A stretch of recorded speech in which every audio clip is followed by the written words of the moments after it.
live. Hello, everybody. Welcome. Oh my gosh, you're back for another episode of our playthrough of Icewind Dale, Rime of the Frostmaiden. We are so happy to have you here for episode 8. 8 of our 12-part series. So very exciting stuff. The team is in a whole lot of trouble. I'm thrilled about it. It should be a fun episode.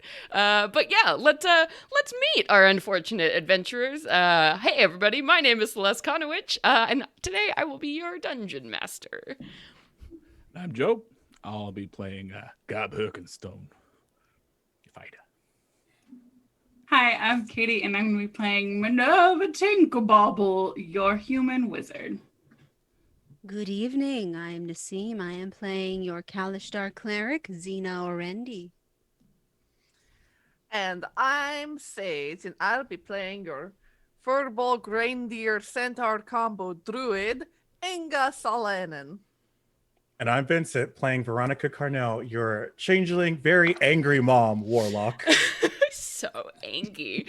Yes. So for those of you who are new to the stream, welcome. Like I said, we are playing through Icewind Dale, Rime of the Frostmaiden, which is a official module from Wizards of the Coast. I will say that this is a horror-based campaign, which means that we are going to encounter some uncomfortable themes in this campaign. General themes of body horror are a big one in this episode in particular. We might see more just content warning around torture. Just so you know, if either of those things are not going to do it for you this evening, this may not be the best stream to watch. But with that out of the way, we are also running a dice giveaway this evening. So before we dive into the recap, I'll give you the rules on that. Halfway through this episode, we are going to announce the keyword so you can enter to win a beautiful set of handcrafted dice from RPG Dice. Look at them. Oh, they are glow in the dark, bright yellow with a bold black paint on them. So hang out to midway through our episode. We are going to announce that keyword. You can enter the giveaway. Then you have to stick around to the very end of the episode to claim your prize. So if you want these sweet, sweet RPG Dice beauties, stick around. That is that. I think that's all the business. So let's do it, kids. Do you want to tell me what's happening? What's going on? What happened last time on Rime of the Frostmaiden? Oh, we got beat up. Mm-hmm. I got beat up. You got beat up, yeah. That was a heckin' fight indeed. After we had left the war room where we had seen this track that the dragon is going to take to destroy all of 10 towns. Which will allow this madman to conquer the frozen north. This Durgar entrepreneur. That is, you could call him that, yes. Zardarok, the entrepreneur. His bold marketing strategy is just so misunderstood. Kill them all, take over. It's fine. It's fine. Truly. Yeah. Jesus.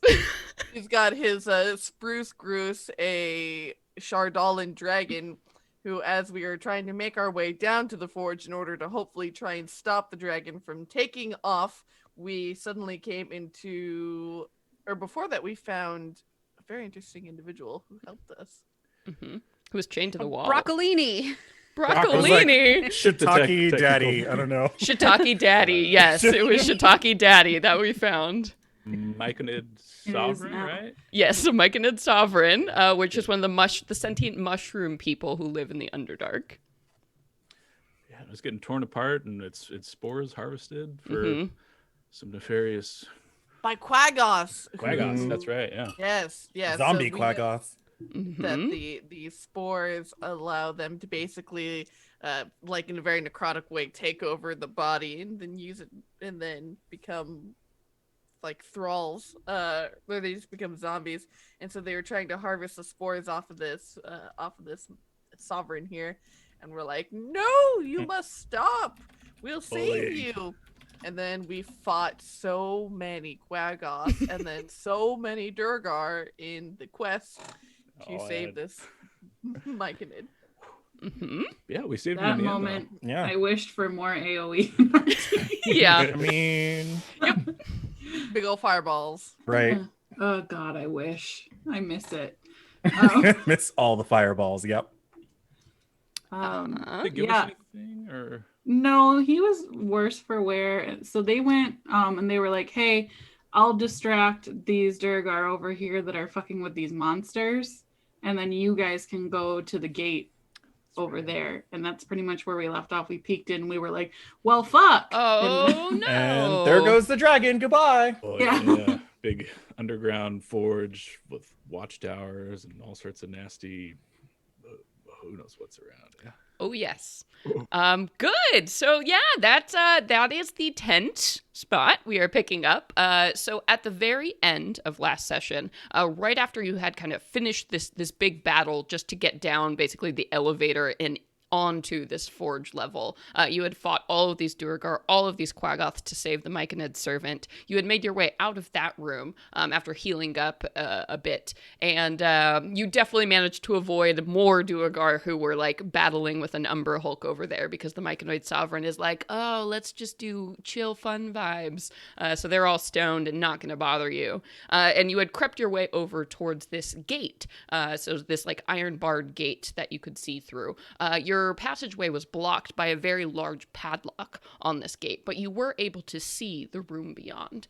And I had read the description of this room at the very end of last time, but I'll go ahead and read it again, just because there's a lot here. So here we are. Box text. Smoke fills this warm cavern, which has a ceiling that ranges from 40 feet high to 20 feet high along the south wall. The source of the smoke and heat is a 10-foot-tall stone forge shaped like a pyramid with its peak sheared off. Ripples of heat and flashes of firelight spew from the top of the forge, which emits a deep, pulsating heartbeat. A 5-foot-deep trough extends east from the forge, with rows of black anvils on either side of the depression. Overlooking the forge are 4 20-foot-tall guard towers with gray-skinned dwarves standing behind the low battlements. Stone stairs provide access to the tops of the 2 towers nearest the forge. South of the forge is an enormous 5-foot-tall iron platform fitted with the cranes and cramps, which short flights of iron stairs leading to the top of the platform. Surrounding it is a clean-up crew consisting of a female duergar with a horn and 6 hulking bipeds, their white fur stained with soot. They are tossing scraps into a cylindrical container. In the 20-foot-high ceiling above this bin is a wide rectangular hole. That's a lot. So there's a very big room in front of you, and the last thing you had seen in the middle of all of this was the tip of a black tail made out of ice disappear up that chute as something large had scrabbled its way up there, shaking the cavern floors and ceilings. So it's pretty safe to assume that the dragon was just here, and it is now gone. So the dragon has left Sunblight and is headed toward Icewind Dale, and you all have a big decision to make here. So you are standing in front of this gate here. You do see, like mentioned there are these guard towers. You do see that they are manned by Duergar. There are Duergar and Quaggoths who are currently running around the floor of the forge. And one more figure who now kind of walks around the edge of that platform, looking up the hole, almost like proudly, after the dragon. This gray-skinned Duergar with this ashen-colored beard, wearing this jagged crown of black ice and this, like, nasty black ice gauntlet on one of his hands. And it's pretty safe to assume that that guy looks very much in charge. That might be Zardarok. So, you all see all this. There is a gate blocking your way. What are you doing? Does it look like there's anybody milling around very close, or do we have like a little bit of, we can talk and not be Yeah, it looks like the closest to you is going to be those two kind of northern watchtowers, and they are 20 feet off the ground. So you feel like the minute you pass through the gate, they're definitely going to notice you, but from your vantage point now on the other side, they aren't paying attention. And this cleanup crew as well, so the Quaggoths and this duergar woman who's bossing them around, as well as Zardarok, are kind of more towards the center of this room, so not paying attention to the small northwestern gate you all are standing by. The gate's padlocked, right? It is. So you'll have to deal with the padlock if you do want to get through the gate. I mean, it probably would be a lot more advantageous to have them come to us rather us going to them. I don't want to fight in another hallway. Oh god, no. Also, if they have watchtowers, they're just gonna rain shit down on us. Are there any like nooks and crannies in this particular area that we're in? Right here, so you are actually in sort of a larger cavern at this point. And then to the south was the doors that you exited out from. But the cavern that you're in extends back quite a ways, and you can see a bunch of like rough-hewn tunnels that you figured out lead down towards the Underdark.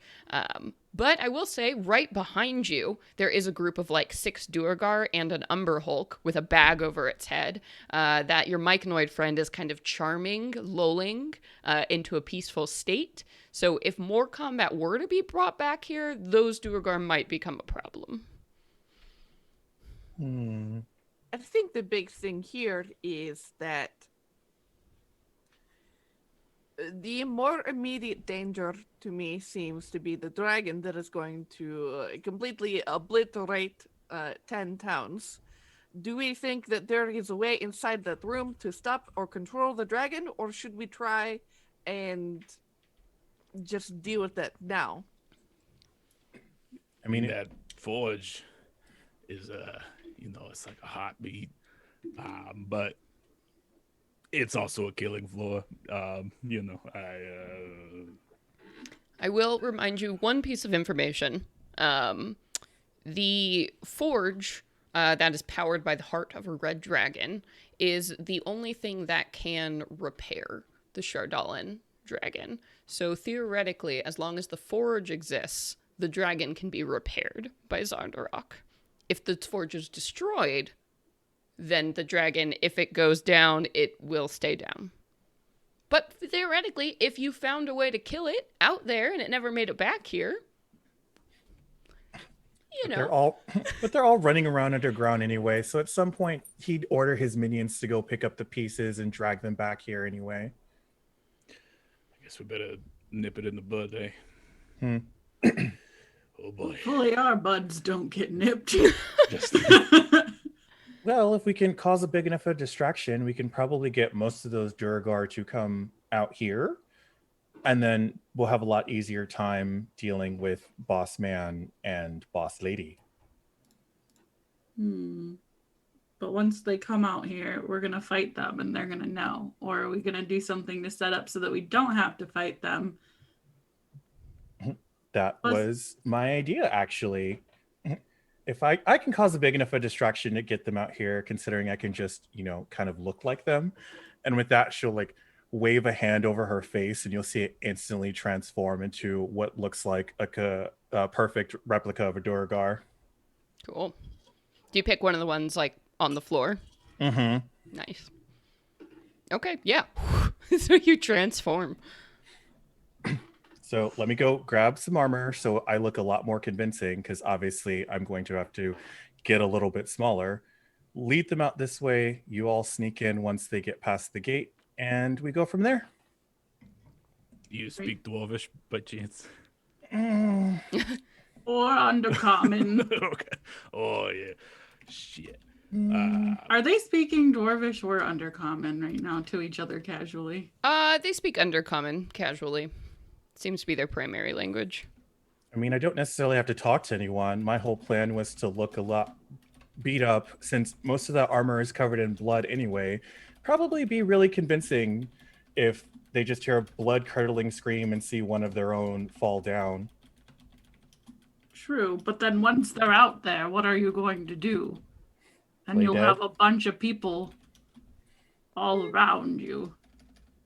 I could feign death pretty well for the most part.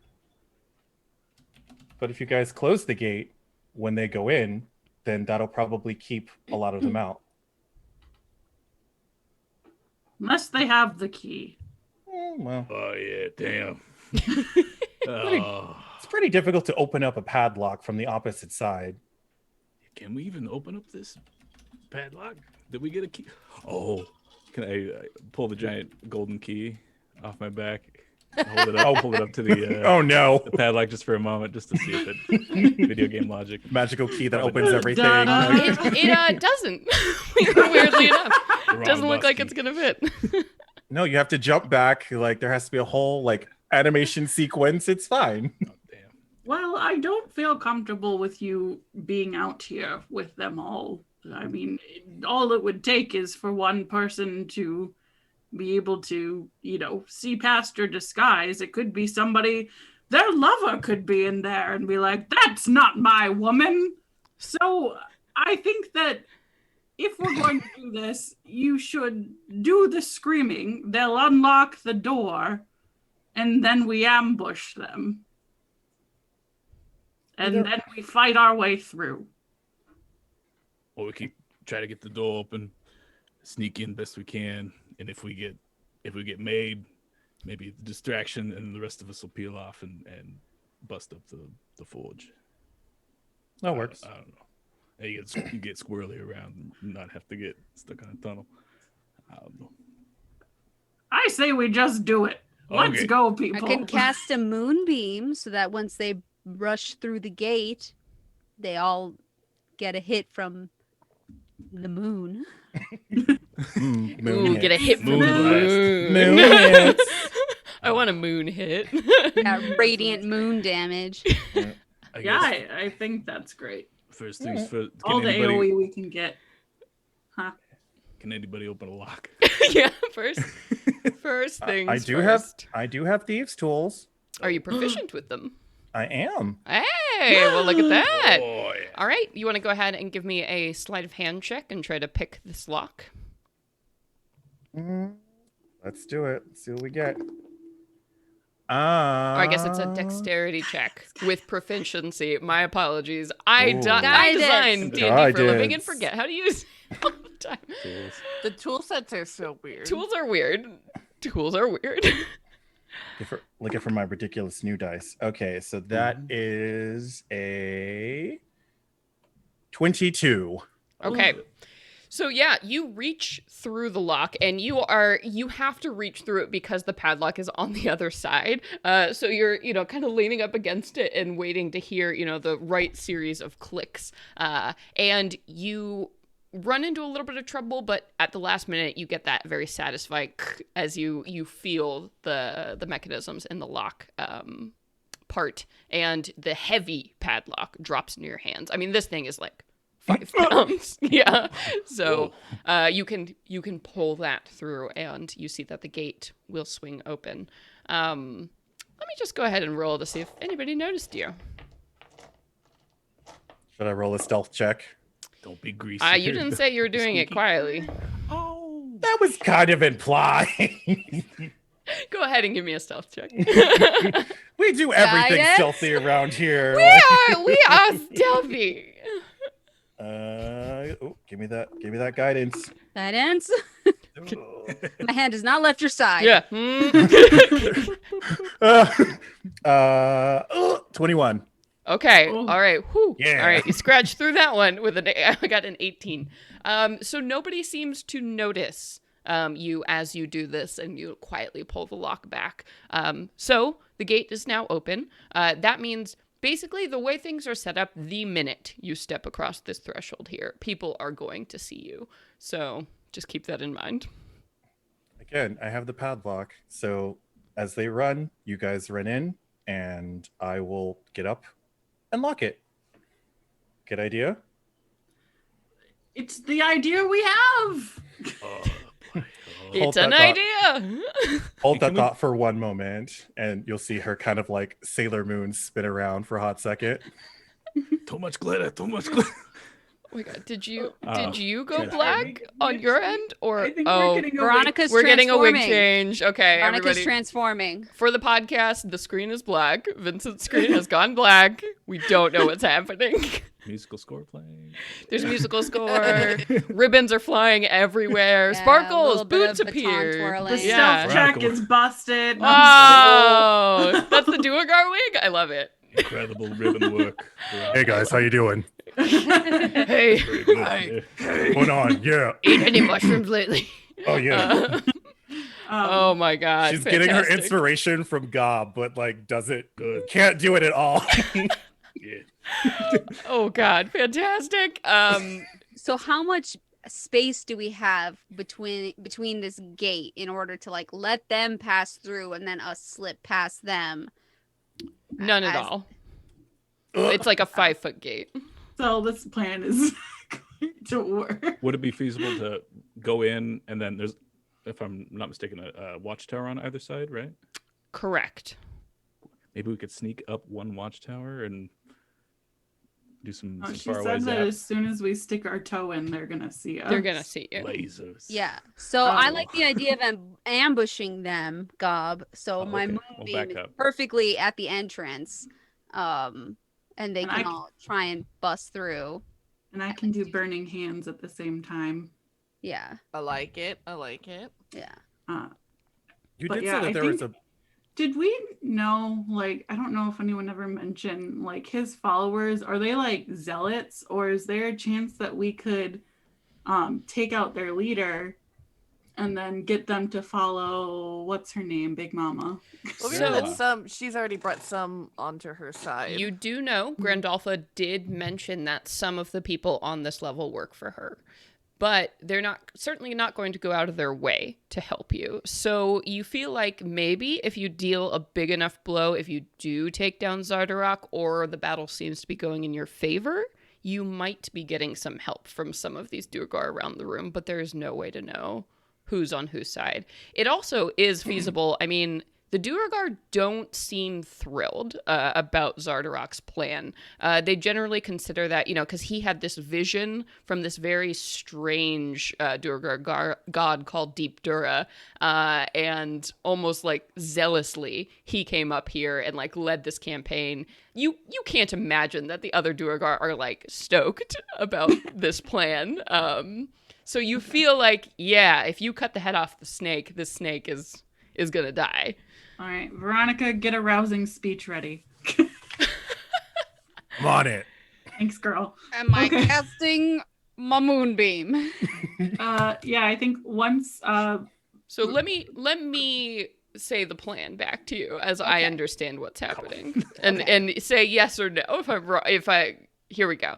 So you all are going to create like a loud noise, a loud dramatic scene behind the gate, which is going to cause the duergar to run through the gate and into the room you are now in, where they will be running into a moonbeam and other AoE things. You're going to lock the gate and take care of all those duergar who have gone through, while the rest maybe try to get through the gate. Is that the plan? I don't think we want to lock it back. Okay, we Behind don't want to them. lock it now. Okay. Oh, no, So- my idea Or was are like, we locking it after they enter? no, well, Veronica was going to Gotta have lock some it exits. and keep herself out there while we dealt with stuff inside, but the plan has changed since we can't sneak in. Yeah. So now we're just having them funnel in and doing a bunch of damage to them in AoE right off the bat. Taking out as many as possible. Is that correct? Am I? Yeah. Yes. Okay. I Sweet. mean, if we can get them all to come this way, I can make sure that I get to Big Bad Evil Guy, because you did say that there is a set of double doors on the opposite side. Yes, so in the very southeast corner of the room, really far away from you, because this room is massive, you do see that there are another set of double doors all the way down there. But you So- do see that Zardarok, it appears, is walking around that big dragon platform in the southern part of this room. So yeah, like if you guys want to take care of the riffraff, I will go after Dragon Daddy and try to take him out. Okay. No daddy's here on the Venture Man. No daddies Oh, no. allowed. Okay, sweet. So let's go ahead and I think let's just preemptively roll some initiative. And I think you all are kind of setting yourselves up for this surprise round. And we will see how this goes. Neat. If you all could pop it in the Zoom chat, that would super help me out. I want to give a vigilant blessing too. What is that? It allows me to grant someone that I touch advantage on their next initiative roll. So it happens immediately. Is it just for free? Yeah, I think so. It's it just one of Twilight cleric. it's one of my like cleric abilities. Yeah. What the heck? Okay, who are you touching? I think it should be Veronica Okay. for this genius plan. All right, then, Veronica, go ahead and roll with advantage. Thanks. Yeah. Who is this? Again, she's like trying to channel Gob. Like it's not working. More God rule. You have to chew your words as you're saying them. Yeah, okay. So that's a 15 for Gob, an 11 for Minnie, a 13 for Inga, an 18 for Xena, and all right, 21, Veronica? Mm-hmm. That's Oh my sweet. God, I sweet. had advantage. Like I know, it's sweet. Also, those Joe dice. mm-hmm. Yeah, they're good. I'm blessed. They're making Stick me proud around. today. The mid-roll enter to win, chat. Yeah. They're good. They're good. They're blessed. Oh no, on my tracker, I put you all together. Oh my god, let me move it around. Oh my god. Oh my god. Get it together. I'm trying. Oh my No god, I'm rush, trying. Holy shit. This is a mess. Okay. My Slack is betraying me. Everyone, RIP. Join the club. Okay, sweet. There we go. All right. So Veronica, you're making a scene? Oh yeah, just I'm sorry, I'm really excited about this hair. Yeah, Like, I'm just no, like I that. know. Like- There's a lot going on. All right, please describe to me what you were doing, and then I would like it followed up by a check of some kind. So keep that in mind as you are describing, and then what skill you're going to use to accomplish this. Oh, okay. I will. Ooh, that'll actually work out super well. So I'll make sure everyone's ready. Like, have myself kind of like some of the blood all over my face. It's in the hair. I just look a sight. I will run up to the gate and just let out this blood curdling scream and like slowly like fall, and you could see the red from the blood on my hands kind of like be dragged down as they go down the bars of this gate. And I'll fall face first on the ground, and I will roll performance. Yeah, do it. Guide it. Holy god. Cruel world. Kill Then I think me. We're all absorbed in the moment. Yeah, too. we're all like, oh my god, wait, did Veronica just die? Wow. That's a 22. Okay, yeah, you all are seriously Love it. concerned that Veronica's actually dead. So, yeah, and your just scream, echoes out across this large stone cavern. And you see that the duergar on the watchtowers, all of the quaggoths, this woman who's kind of overseeing the quaggoths, and Zardarok, everybody turns towards the gate, like just this bloody wailing scream. And there's this like moment of consideration, and you hear the woman who's like walking around the floor, she's like, well, go look. And or she says that in Undercommon, so whoever speak Undercommon understand that. But you see the 6 quaggoths run towards the gate, and the woman on the floor stays where she is and kind of meets up with Zardarok, and they start talking to each other while all of the guards on the watchtower kind of remain on their posts and have their weapons raised. So you see that the 6 quaggoths are running towards this edge here, and they are definitely going to pass through the gate. So I guess let's go to Veronica. What are you doing now? It looks like the quaggoths are basically like right here. So they're gonna step on you in a minute. Oh no. Puppy dog sniffs. I will roll over very casually, as gingerly as possible. Okay. Yeah, so this is like kind of your turn here. So we'll say they're going to run through. So what are you, they burst through in this moment, simultaneously happening. So what are you doing for your full turn? Oh, I'm going to cast fly on myself before they get there. Oh shit. Okay. And yeah, I'll just kind of lay there and pretend to still be dead. Okay. All right. So this is our surprise round, everybody. So Veronica flops over, has cast fly. Xena, the Quaggoths are bursting through this gate here. Moonbeam. Moonbeam! All All right. at that entrance. Okay, so that is a bunch of Constitution saves, right? Yeah, con saves. All right. And what is my number? My number. 13. It's not as high as I'd like it to be. Oh, it's rough. It being... never is. It's rough bouncing from a level 17 to level 6 game. Okay, here we go. Quaggoth rolls. A 19, a 17, a 14, Damn. a 5, You're good at 21, and a 17. So one Oh my fails. God. They're still all going to take half damage, though. So go ahead and roll your damage. True. All right. Every little bit counts. Every little bit counts. Let's hold on. Get rid of this freaking thing and do that.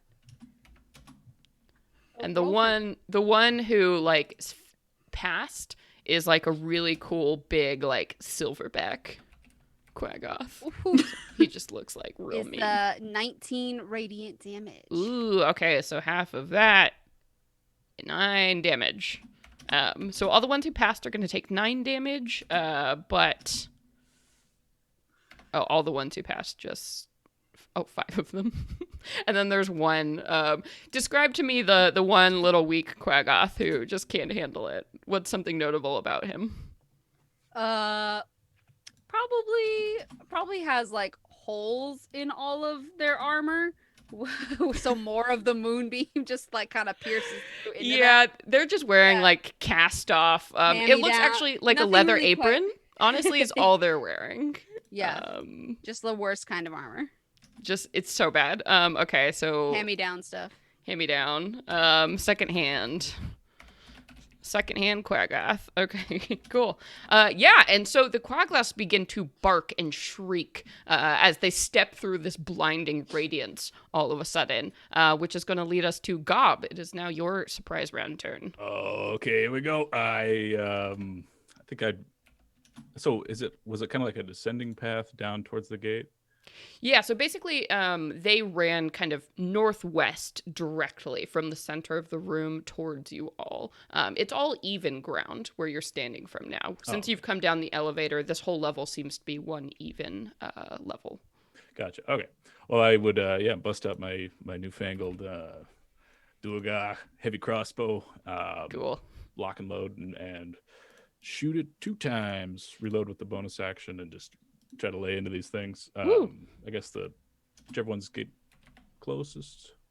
Okay, they're all kind of in a cluster. So right now it's like 5 that have taken not very much damage from the moonbeam, and the one second hand who's taken quite a bit of damage from the moonbeam.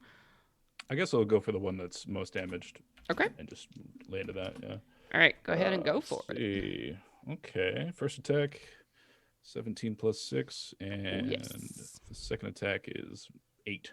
So I think the first one, Yeah. Okay. Hey, all right. That's 12 points of piercing damage. Ooh, nasty. Wow. It's got kick, yeah. Yeah, and this one shrieks in pain as the Quaggoths have no idea what's happening. They were just expecting like to run around the corner and investigate. So you get an awesome shot off on this one. Anything else for you?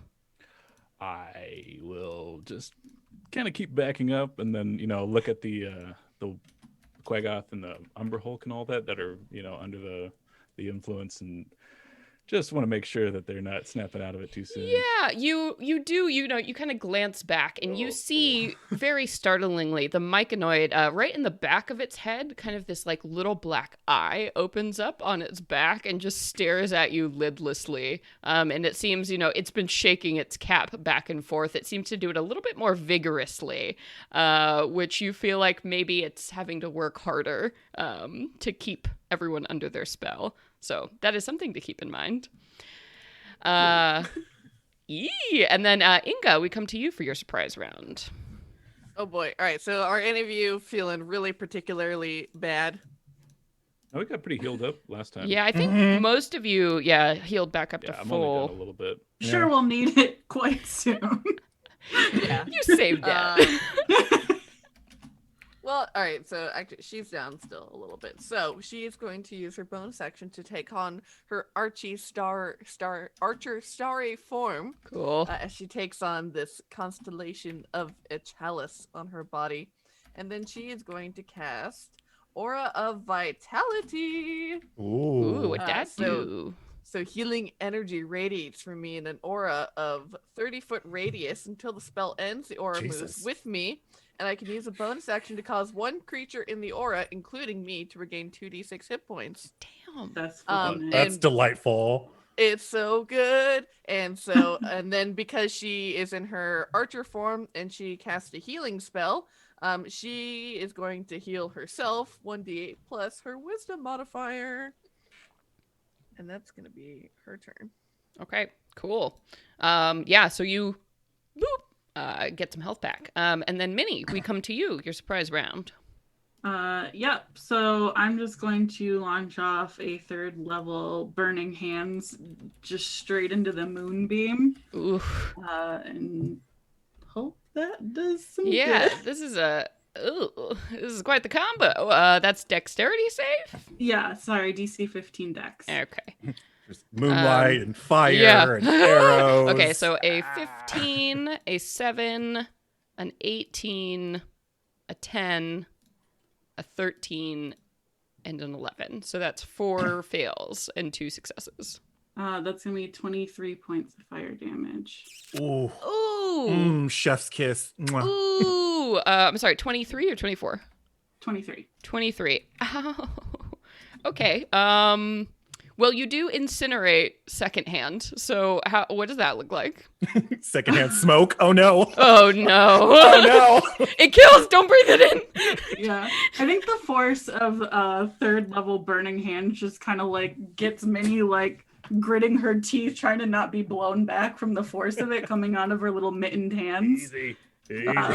And then my when she finishes, she kind of just like claps her mittens together to get off all the little like sparks on the little wool fibers. Oh no. Oh Jesus. Yeah.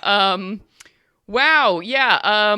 This devastates the Quaggoths that are remaining there. So they are still, all 5 of them are technically still alive, but none of them are looking very good after this like radiant blast combo you have going on. Anything else for your turn? Nope, that's it. Okay. And that brings us to the end of the surprise round. So starting things off once again, Veronica, you are still there on the ground. You get to move first. You have Fly cast on yourself, and you have 5 very scared Quaggoths standing in a moonbeam at the moment. So if in order to stand up from being prone, it's half your movement. Does it still count if I am flying? It does, unfortunately. Poop. Oh well. I will kind of slowly stand up and like kind of pretend to hobble my way through the gates where they came from. I'll roll another performance check just in case otherwise anybody it'll sees. get some Yep. attacks of opportunity. That's an 18. Okay. The Quaggoths seem too concerned with being on fire and like being punched by a moonbeam to notice you. So you managed to hobble past them, and you are now in this larger cavern here. And immediately on the north side of the room, you see, 6 pairs of duergar eyes trained on you with crossbows. And I will as I'm pretending to hold onto the wall to keep myself steady, I'll raise my hand and kind of point back in that direction as I'm just kind of hobbled over in pain. Mm-hmm. Okay. So you're just continuing the ruse and kind of walking into the room. Yep. Okay. And you do so. And the Durgar in this room notice you. We'll see what they do on their turn to react to you. But here, now it is the Quaggoth's turn, the big silverback one, who is clearly the leader of them. They're gonna take moonbeam damage at the beginning of their turn. Yes. Right, Nazim? I'm sorry. I What? take moonbeam damage at the beginning of the Quaggoth's turn, right? Let me read that.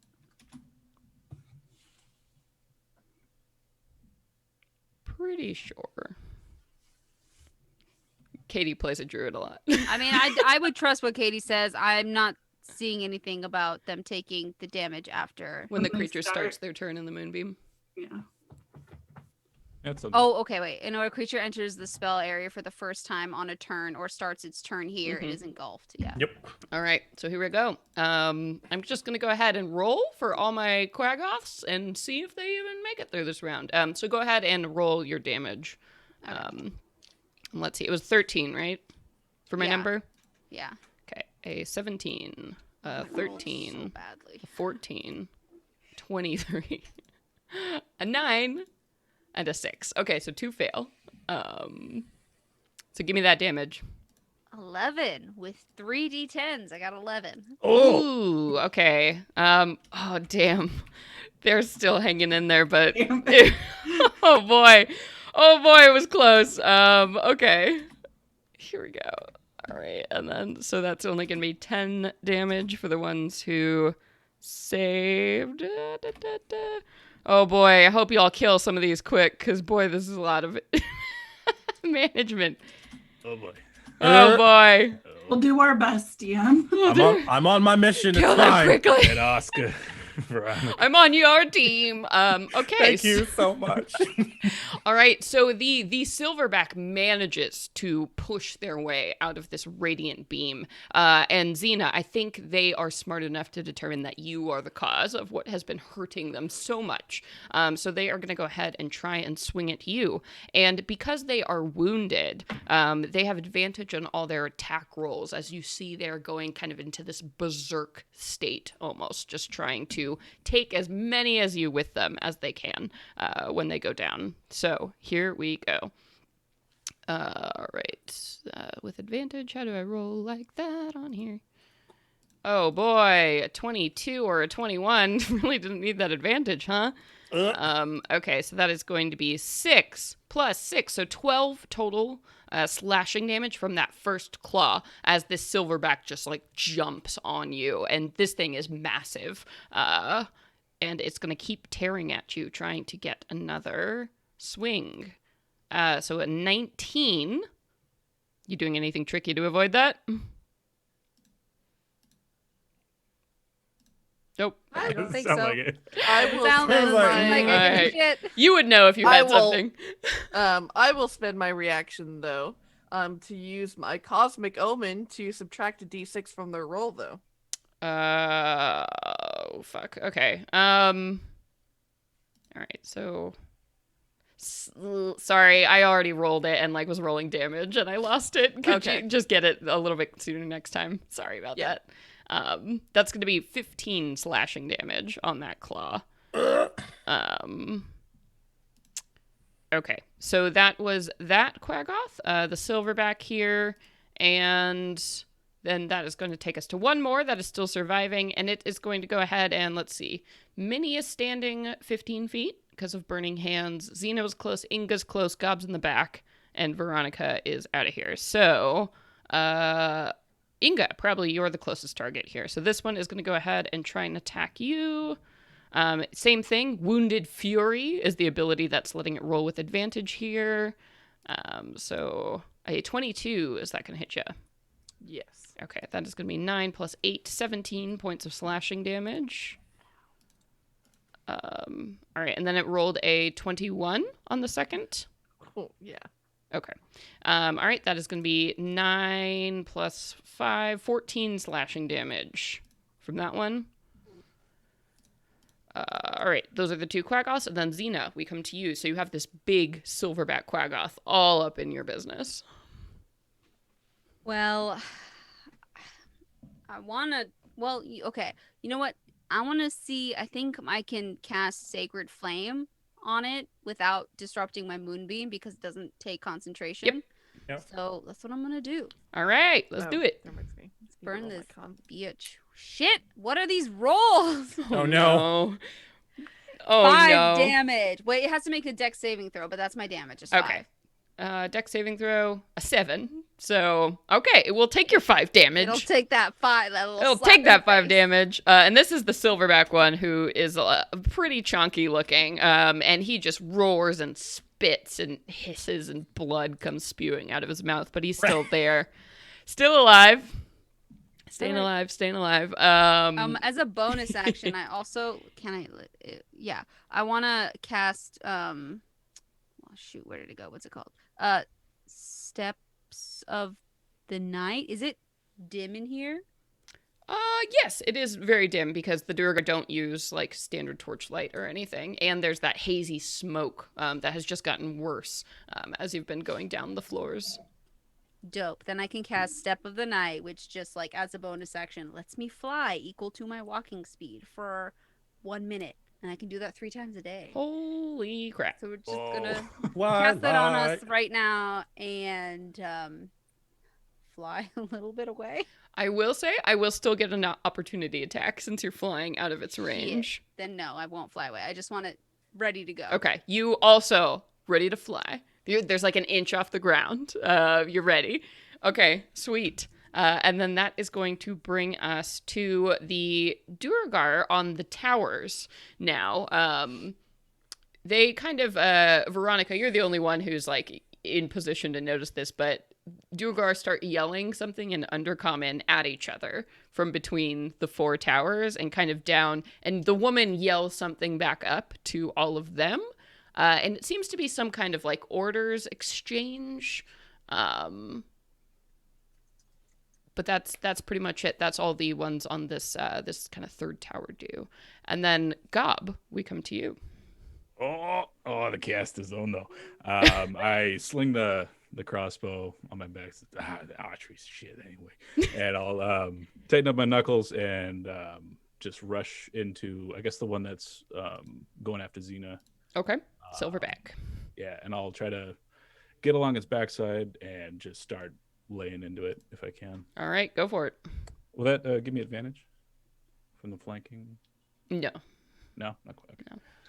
No. I'm coming for you. Okay. So first attack, a 19 plus 9. Did you need advantage? Yes. Is a 14 plus 9. So I think Yeah, you definitely hit it. All right, very good. Hell yeah. Ooh. First attack's Just roll me the first attack. I think that will probably be enough. 14 points of damage. 14. How do you take out this silverback quaggoth? I guess if it's, just raking it, Xena, I'll go around the backside and just try to lay into it in the back of its, head, something like that. Yeah. You do. And yeah, you just crunch through. And now you have those gauntlets that you got as well. So maybe you weren't quite ready for the impact your hit would have. It's got some oomph. But Falcon, But it's gross. It's gross. And Xena gets splattered with some brain matter as this. Sorry. It's okay. She's not here. She's not here to cry about it. It's fine. It's fine. It's fine. It's fine. So you take out one of these things. You do have a second attack, and there are certainly quaggoths. The one attacking Inga is definitely within 5 feet of you at this point, since they've kind of shifted out of the moonbeam. Yeah, I think I'd do a cool battle spin, put my arm out, and see if I could smack the other one that's getting on Inga. Yeah. I already rolled for it. Is that all right? Yeah, that's fine. Okay, I was like 14 plus 9. Yeah, their AC is 13, so that will be fine. So go ahead and roll it. 10 points of damage. Whew, how do you take this one out? Just a arm bar to the side of the head. Big old heavy metal gauntlets. Oh, yeah. Smack! I imagine like a spinning bird kick, but it's just Gob's arms like twirling through the air. Nassim, sorry, Xena's covered in brain matter. I don't know. I didn't hear what you said, but I assumed it was hot. No, it was tasty. Yeah. Okay. I was close. Close your mouth.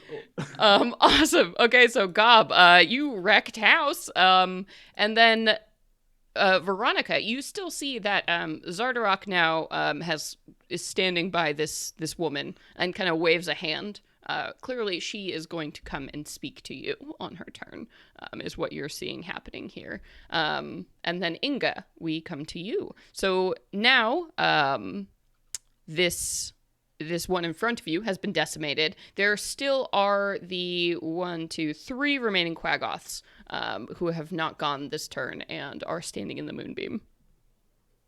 First things first, we're gonna activate our Aura of Vitality to give myself a little bit of healing back. Fair. It's ouchies. Alright, so we're gonna get 6 back. And then we are going to head up to that group, like at the edge of the moonbeam, and we're going to unleash a thunderclap at them. Ooh. So, Ooh. for each creature within range, which is 5 feet, they will have to make a con save or take some thunder damage. Okay. All right, let's do it. So for the 3 remaining... And I will use my woe to subtract d6 from the first one. Okay. So, subtract 6 from that save. That sucked because I rolled so good. Okay, so that'll be a 15. That'll still save. Okay. All right, so that one saved, and then I got a 14 on the second one, and then I got a 17. So it looks like they all saved. They're tough boys. Right. Nothing happens. Ow, boo. All right. Then, maybe in the heat of everything, your hands are bloody and they kind of slip, and it doesn't have quite the impact you're looking for. And then that is going to bring us down to Inga. Okay, and then the Durgar Towers on the northwest side. Everything is kind of holding pattern right now until this woman talks to you, apparently, Veronica. And then Minnie, we come to you. So Minnie is going to try to scooch on by, get those little mittens out there, and try to burning hands the rest of them. All right. Okay. Let's roll some dice. Whoop. A So DC 15. 15, a 12, and a 13. So one succeeds. Okay. Though I feel like It's not gonna matter. it's not going to matter. they're all pretty Minnie fucking just like hurt. incinerating all of them to pieces. I got Fucking 12 fire. points of fire damage. Yes, so that is enough to take out all 3 of them. So, Minnie, did you get used to it the second time, or any cool spin on this one? Yeah, I think she's basically just saying Kamehameha and Undercommon at this point. Ah! Getting used to it. Oh. And then she, once like the path is cleared, she's like, "Let's move that moonbeam and march in, troops!" Hell yeah. So yeah, in a matter of seconds, you all have decimated the 6 Quaggoths that ran in here. And right now, your companion, Veronica, is still in disguise. They haven't started attacking her yet, so maybe it's working. And that brings us down to this woman who's clearly in charge of like the activities on the floor. And she stomps over to where you are, Veronica, and she kind of like looks you up and down and pokes you in the chest and says something that's clearly like a demanding question. Veronica, in her quick thinking, I guess, will kind of wince in pain at the poke to the chest and kind of shake her hand in front of her face and then kind of frantically point behind him, I guess, to this Durgar woman. And I'll try to roll another performance. Yeah, check. for sure. Give it. Come on. She's rolling her insight. You had Natural advantage. 20. Whoa! Oh, nice. Yes. Thank you, dice gods, for So- all of this today. Yeah, so she, kind of like nods and looks at you and then kind of like claps you on one of the shoulders. Like it's gonna be okay, buddy. And then she goes over towards this gate until she's like about 20 feet away or so and kind of like peers back at you all and very clearly sees all of you standing there.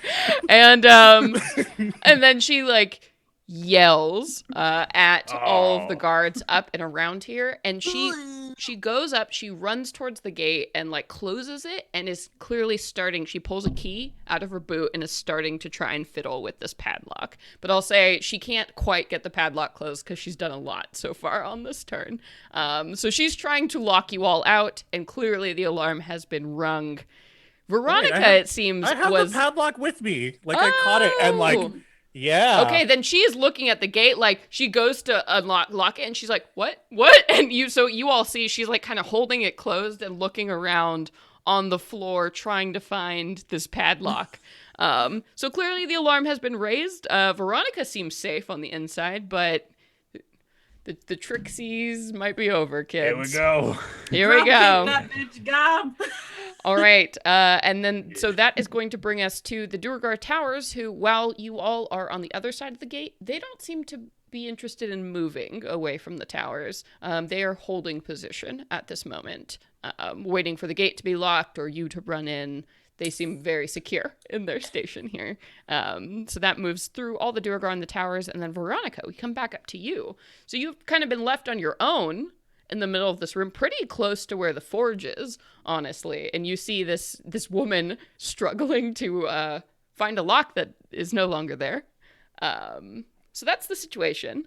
But I think before we dive into your turn, it is halfway through our episode. So it's time to launch that dice giveaway, everybody. Are you ready? So here are the rules. We are going to put the code word in chat. You have to enter it, but you have to stick around to the very end of the stream to claim your prize. So do not enter unless you're going to stick around until the end to win these gorgeous glow-in-the-dark dice made by our very own Gob, Joe of RPG Dice. Handmade, beautifully sharp dice to cut your heart on. So look at these. And Sage, tell us, what is that code word? Exclamation point after dark, all lowercase. Ooh, after dark, all lowercase. So enter that word in chat, and then stick around to the very end of the stream, and we're going to pull that winner and make sure you're here so you can claim that prize if you win these gorgeous beauties. Good luck, everybody. Good luck. So, Bon chance. So Veronica, with that, what are you doing? You have so much you could do. So much I could do. Yes. To not be skewered. Yes. Or to be I skewered. will sheepishly walk closer towards Zardarok. the Zardarok, yeah. But I'm still kind of holding on to myself, like I've been hurt and I'm just trying to get away from whatever is going on outside. And I think with the distraction from her yelling, even though nobody's moving, they're like, oh, clearly something's going on out there. Yep. Maybe not. Who knows? But, you know. Yeah, and you get closer and closer to Zardarok, and you can come within, like 10 feet of him or so, and he kind of turns and he, like, barks something at you in Undercommon. I will fall to a knee and just gonna keep my head lowered so he can't see my face. It's just hair. Okay, you can feel him rolling his eyes, even though you can't see him, Oh! as he's standing over. These new guys, what do you want? Like, Awesome. So are you just spending your whole turn, like, kind of supplicating, playing the game? yep. Okay. Yeah, so you've definitely, I mean, he's, 10 feet away from you at this point. So you are primed to do whatever on your next turn. And that is going to bring us then to Xena. Oh, no. All right, well, I'm going to refill. no. I'm going to refill my glass. I'll be right back. Right. Oh boy, this is a hot fucking mess. You know. Could have saw it coming. I watched Yeah. our cleric and our hope just get ripped a new butthole before my eyes. That was rough. Yeah. We got it. I mean, either we got it or we don't got it. That's life. Right. Once we get in there, I think we gotta do something about the towers, or they're just gonna be pecking at us. And then I don't know. I guess the flyers could Yeah. like zip around and just like blast, right? Right. I think that's definitely the way to go, is to try and take them out, because otherwise they will be our demise. I think if we can get those out and then we can get Zardarok, then we can convince people to take our side. I mean, who else is left? There's only The woman, and then the 6 in the guard towers, and then Zardarok. Wait, who are we trying to take out first? We should probably go for the people up in the towers, because otherwise they're just gonna make quick work of us. Because I'm at like 16 HP, and it's not great. Yeah, I do think that we should get some focus on him though, because with getting 6 down that quickly, if we can quickly ruin him, then I think we have good grounds for convincing people. So we should like split off and focus all on him, except for the people who are going to get the towers. How far is he from us? So he's standing on that platform. So if you all want to take a look at the map, those are 5 by 5 foot squares on there. Sorry, chat, I don't have this map to show you specifically already loaded into OBS. Are we coming from the west or the east? You are at the northwest gate. Are we now on the other side of the gate, or we're still inside it? You are still outside the gate, everybody except for Veronica. Because the moonbeam is blocking us from going through. Yeah. So because if we were to go through it, if we were to go through it, then we're gonna get hurt. So once that moonbeam moves, we're breaking into action. Yeah. How big? 1, 2. So he's like, Well, I mean, okay. My idea was also to go after Big Boss, but I don't, because I can fly now, as can Veronica. The two of us can go after the towers, as the rest of you, mainline. sure. Yeah. Big boss, yeah. Yeah. I mean, Veronica is literally standing where Zardarok is right now. Oh, wait. Oh. Because Veronica has been not taking her turns and like slowly like pretending to be this dead, like dying duergar, and everybody's just like, oh my god, drama queen, and like Workplace. Yup. I can try to work on the towers if you guys want. I have range. Play it by ear. Yeah. Yes. So Zardarok is on that big platform thing, right? Yeah, that big square platform. How much can you move your moonbeam in a turn? I think 40 feet. Oh, Because if you could do that, you 60 could get feet. it. 60 You feet. can. Oh my god! Because then you can move it right on top of him. I could. You could? Yeah. And then- It's your and then turn. go around So and- Is my turn? it is your turn.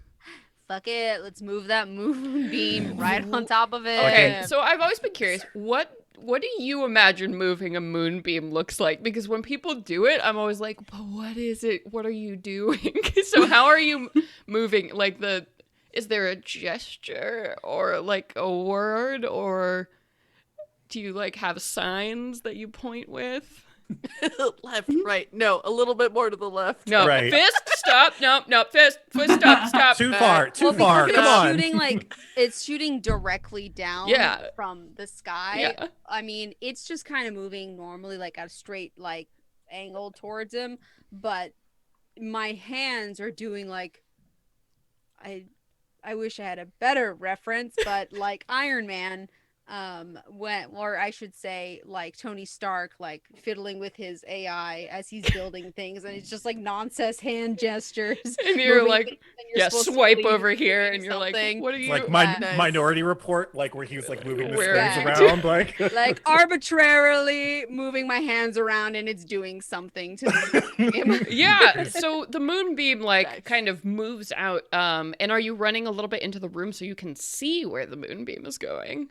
Oh yeah, no, I need yeah. to be able to focus on where it's going and who I'm targeting, because it's such a small actual radius that Okay. it affects that. Then I will remind you, you will be running past this woman who is just doing her goddamn best to close this gate without a lock. So how are you dealing? You can just push past her, but you I'm will gonna do get that. attack of opportunity.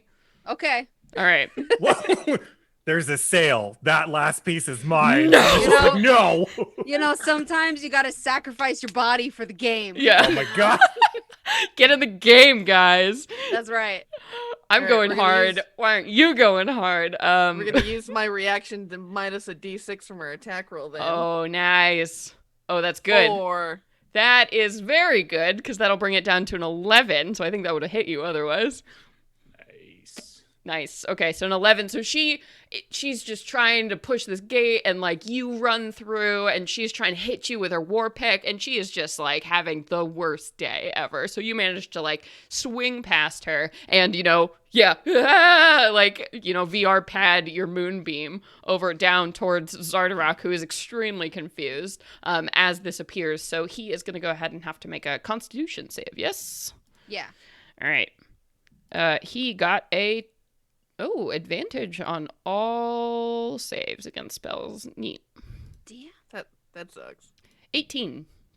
Yeah, he saves. So that's All right, but let's get that half damage. Hey, everybody. Oh, for once, I rolled a 26. Whoa! Nice. Whoa! Oh! Ow! Ow! Would have been nice. Ow! Well, this is the boss. I mean, if there's a time. Okay, he doesn't like it. He looked mad, which is just a slight change from his normal state of being. So he looks slightly perturbed, I suppose, because he has a resting bitch face for sure. Okay, so you run past this woman, you move your moonbeam. Anything else for your turn?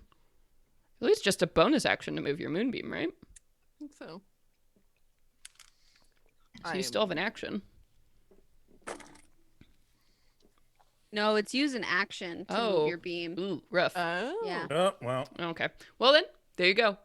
So you've moved over your moonbeam then, and that is going to bring us down now to, the Durgar Towers, who now clearly have a villain standing in the room. So you see that there are 3 Duergar on top of each of these towers, all armed with crossbows.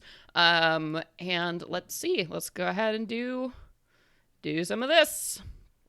Oh, I'm hovering. I'm flying. They'll still I should have said it. they'll still shoot you. I mean, Yeah. Right. I mean that's cool. Okay, so what? Wow. Well, 2 of them miss.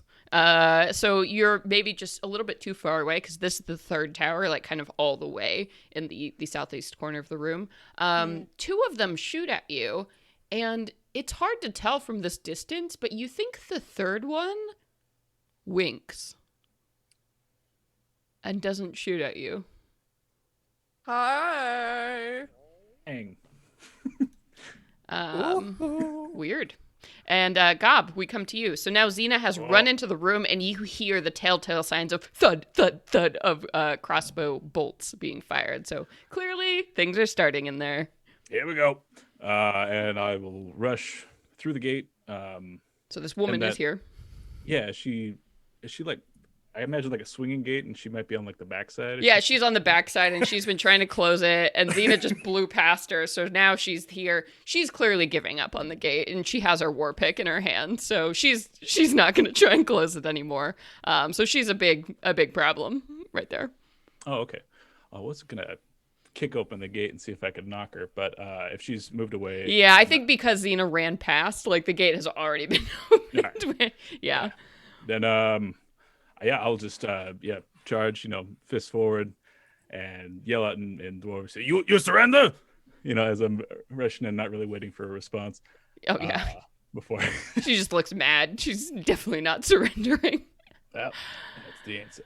Then I will lay into her. All right. Couple wham wham. Wham bam. Ooh, that is a 21 and a 25. Yes. Yes. Oh, knuckling. Let's see. That's 8 points for one and 10 points for the other. So 18 bludgeoning. Yeah, she's not a fan. That's pretty rude. Yeah, I bet. Yeah, so you're like smashing into her armor with a Duergar glove, into her Duergar made armor, so it just is extra shitty as it goes, and like the armor's crumpling like foil under your strikes here. And we didn't get a short rest before this, did we? No, unfortunately. Darn. I don't need it. I don't need it. Yeah, you don't need it. You're fine. Yeah, so you get some serious hits off on her. Anything else for you? No, I just maybe another glance up the way to the spored out, ones. I'll make sure we don't get The Myconoid Sovereign has been holding it down. He has got these duergar ensorcelled. This Umbra Hulk has not moved.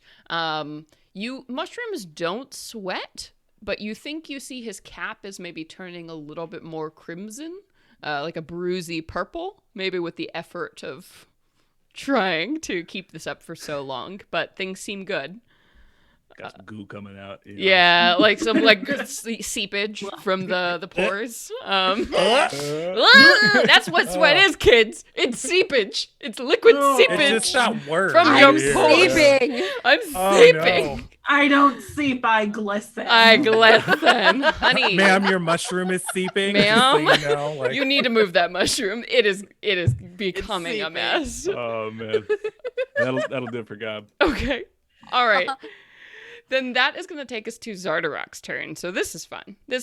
I also have a little graphic I just want to share with everyone. More moonbeam? More Super moonbeam. cool. Yeah, but like, let me show the pictures. Let me have this. Let for me a show the second. pictures. Okay. Okay, look We'll at get to your this. beams. Look at the sick Oh. art. Santa. Look Oh at the my sick god, art. he's huge. Oh yeah, because he's gonna take the moonbeam, but you know what he's gonna do next? Get big. Enlarge!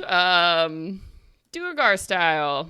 So, all right, Constitution glow up. save. Here we go. This ding dang moonbeam. ding dang moonbeam. Ding dang moonbeam, but he does get advantage, so that'll be a 19. Ah, tits. Go Well- ahead and roll that halfie though. I rolled an 18, so 18. 9 damage. Okay, 9 damage. Helps. Marking it off. There we go. Okay. Sick. So you see Zardarok, and I think you would feel Veronica because you're so close. Like the floor kind of shakes as his form just transforms and becomes very large as he is hovering over you. And in this horrible movement, he is also able to use another action as you see these globs of like neon green and black flame appear in his hands, and he like throws them out at you, Xena, across the way. V, from your position on the ground, you would realize these are eldritch blasts that he is flinging. What? Sassy. What of me? How dare you? There's only room for one warlock. in Only this place. one I warlock! can't wait for Veronica's next turn where she's just horrified. So that is going to be 8 points of force damage coming your way, Xena, as you get hit with one Eldritch Blast. And then here is the other, an 18 to hit you. Yep. That is going to be 9 more points of force damage as 2 Eldritch Blasts in rapid succession hit you. Right. Oh. So that's that. That is Zardarok's turn, and then that is going to take us to Inga. Oh boy, we gonna heal up a little bit. Oh and boy. Then we're gonna throw a level 3 guiding bolt at Zardarok here. Ooh. Ooh. Ooh. Heal up 8. And then I will make a spell attack roll against his AC. All right. Fuck yes, that's a 22. Oh yeah. Oh yeah. Crush him. Get those 6d6s of radiant Ooh. damage. Good God. Ooh. That's okay. That's a spicy meatball, Ha. that is. Ha. To taste it. Chef's kiss. So that is 22 radiant damage. Oh, I hate coming that. in hot. Hate Oh. that. God. Okay. And what color is Inga's guiding bolt? What color does he become kind of encased in? So it definitely has that sort of like very kind of almost like ivory quality that Starlight has, that Oh, sort of cool. like twinkling light. And since it's a guiding bolt, the next attack has advantage on him. Great. I love it. That's terrible. So you have stepped into the room, cast this guiding bolt, and anything else for you, Inga?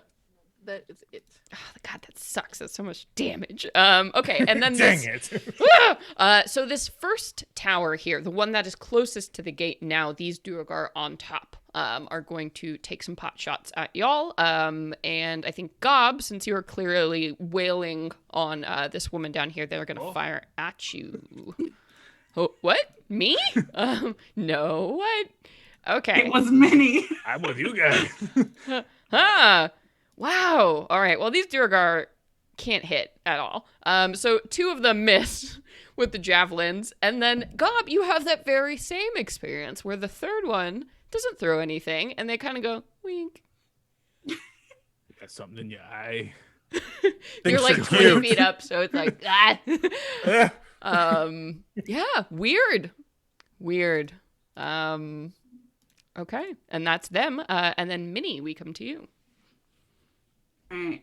I don't really want to move into the room yet because I don't want an attack of opportunity. So I'm going to cast Chromatic Orb at 3rd level Ooh. on Zardarok. You can't see him from where you are. I can't. No, because you're kind of up around this corner, and he's like really far down below. Right now, basically, if you don't move into the room, you can really only hit the kind of the woman right there who's engaged with Gob. Ball sacks. Okay. So you got this big barred gate in the way, and it's flat and against where he is. And Didn't the Lady Durgar already burn her reaction, taking a shot? she did. She did. Oh, shit, Taking a bye. shot already. Yeah. At Xena. I'm I gonna got it. power Don't walk on past then. Like a slow, like grandma, like. Yes. Oh, those Nice. elderly folks you see like walk in like at 7 a.m. Yeah. and you're like, why? That's me. And 7 they're a.m. in just- the hauling mall, ass, yeah. specifically. Like they're walking around like the long part of the mall. Yeah, with their yeah. girlfriends, Like- Or a and square neither of them park. can hear, so Just- they're screaming gossip at each other. Yeah. And you're like, God, how many times you gonna go around that park? Till I'm dead. How many years have you owned those sneakers? Oh my Oh my God. God. These New Balances. Oh. No, these are my Reeboks. Right? So with my advantage, I got a dirty 20. Ooh, yeah. That is certainly gonna be enough. Okay, sweet. Then I'm gonna go. I guess I'll go for acid damage. Classy. Just melt him to pieces. Class acid Fuck damage. your Classy. face. All right, here we go. Roll 27 points of acid. What the damage. hell? That's my last big one. Oh yeah. And you made it great. it. Yeah. Jesus. Yeah, okay. Yeah, Zardarok does not look great. After being and you rolled with advantage on that, right? Yes. Okay. Yep, Um yeah. She just kind of forms like this big green ball in her hands, and she just goes, "Catch, young man!" and throws it in his direction. Oh. Oh my God. Yeah, so after being like encased in, twinkling starlight that burned at his skin and doused in acid, he's not looking so great. And looking quite startled by this turn of events here. So okay. But here we go. Now we have a bunch of duergar before we get back up to Veronica. So this woman you've been squaring off with, Gob, is just having none of this. She bad. hates it. She hates it. So she's going to try and kill you with her war pick. Yay. Yay. 17? Oh yeah. All right. So here we go. Her That's first big. hit missed, but the second one will hit, and that'll be 8 piercing damage as she misses you with one and then sinks that war pick right into your back as you're dodging out of the way here. So that is her, and then we're going to have some folks on the tower go. So Durgar, the second tower in the northeast corner, is going to go ahead and fire some shots at... Let's see. Gob is engaged. Minnie just ran into the room. So Minnie, who's firing at their leader. So we're going to go ahead and try and take 4 shots at you. 22 to hit. Yep. Okay. That's gonna hit. That's only 3 piercing damage. Oh, that's And then a 17 to hit. I'm gonna cast shield. Okay, so that one does not hit. And then the next one, a 5 and a 12. So those will miss you. And same thing, Minnie. Weird. The third person on the tower doesn't fire. It kind of winks. Minnie winks back. Nice. And then you see the Duergar mouths. Nice. Across the way. Oh no. Whisper. So it seems, so far from what you've seen, it looks like one duergar on each of these towers has held back so far. Well, we're about to prove that with the next tower, the fourth and final tower that has not fired yet. And they're going to go ahead and rain down on, let's see, Inga moved into the room. Hasn't taken heat yet. They're going to go ahead and fire at Inga. 15? Yes, exactly. Oh, okay. Then that's going to be 8 damage as a javelin finds purchase. The second one, a 21. Aye. Ooh, yeah. That'll be 3 points of damage only on that one. And then the second one is going to fire a 19. Okay, this tower knows what's up. That's going to be 8 points of damage. And then a 6 on the last one. So that last javelin just shatters against the ground. And you get a wink, Inga. So that's 4 Duergar and 4 separate towers who have winked at you. If anybody's counting.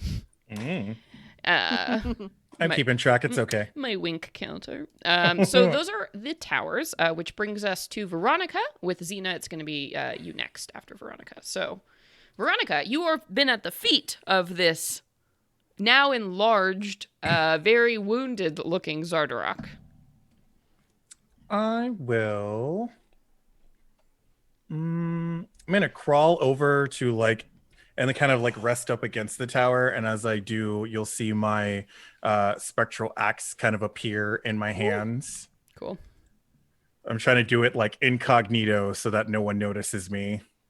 You want to make me a sleight of hand check? I sure will. Guidance. No, I can't. No, you I'm can't. You have to You're not touch me. there. You're way on the other You side. just want to give high fives wherever you at. That's I how knew it it works. wouldn't work, but I said it anyway. The spirit was there. I support you 18. spiritually. 18. Okay. Yeah, you feel like Zardarok has better things to do than look at your hand gestures in this moment. And I'm done. Dealing with a lot of acid. Okay. So you just summoned it. Yeah. Okay. It's an action to So do it is so, floating behind him, or where'd you put it? Oh no, it's in my hand. Oh, got it. Yeah. You're just reach behind. you just got it. Yeah. Oh Like, no, something's on my back. I'm itchy. Oh. So itchy. And then Xena. So we come to you. It's going to be Durgar Towers and then Gob on deck. So Xena, what are you doing? I would like to fire a guiding bolt That's fair. at Big Boss Boy. Okay. All right. That's a save for me. Yes. No, I So then can no. make Okay. ranged attacks. All right. Roll it. Oh. Oh, no. Oh. Oh dear. Not a good noise. It doesn't, because I rolled a 9. Oh yeah. So Zardarok kind of throws up this black gauntlet, and you see that it just the spell bursts against this black ice that he is wielding here, and the spell is just decimated and has no effect. Ooch, ooch, ooch. Then instead, with the rest of my turn, I will do my Channel Divinity Twilight Sanctuary. So in a 30-foot radius within the dim light, I grant myself, because I don't think anyone is within 30 feet of me while I'm floating in the air. Veronica probably would be, but is this an action to do or a bonus action? Oh, you're right. Excuse me. Okay. Is an action. Yeah, so I thought it was unfortunately, yeah. Guiding Bolt would have been your action. So, Next time, yeah. but if you want to move at all, you can zoom around. I don't think I do. I Okay, think I no, want to stay I'm where good I here. am. Okay. Yeah. How far off the ground are you?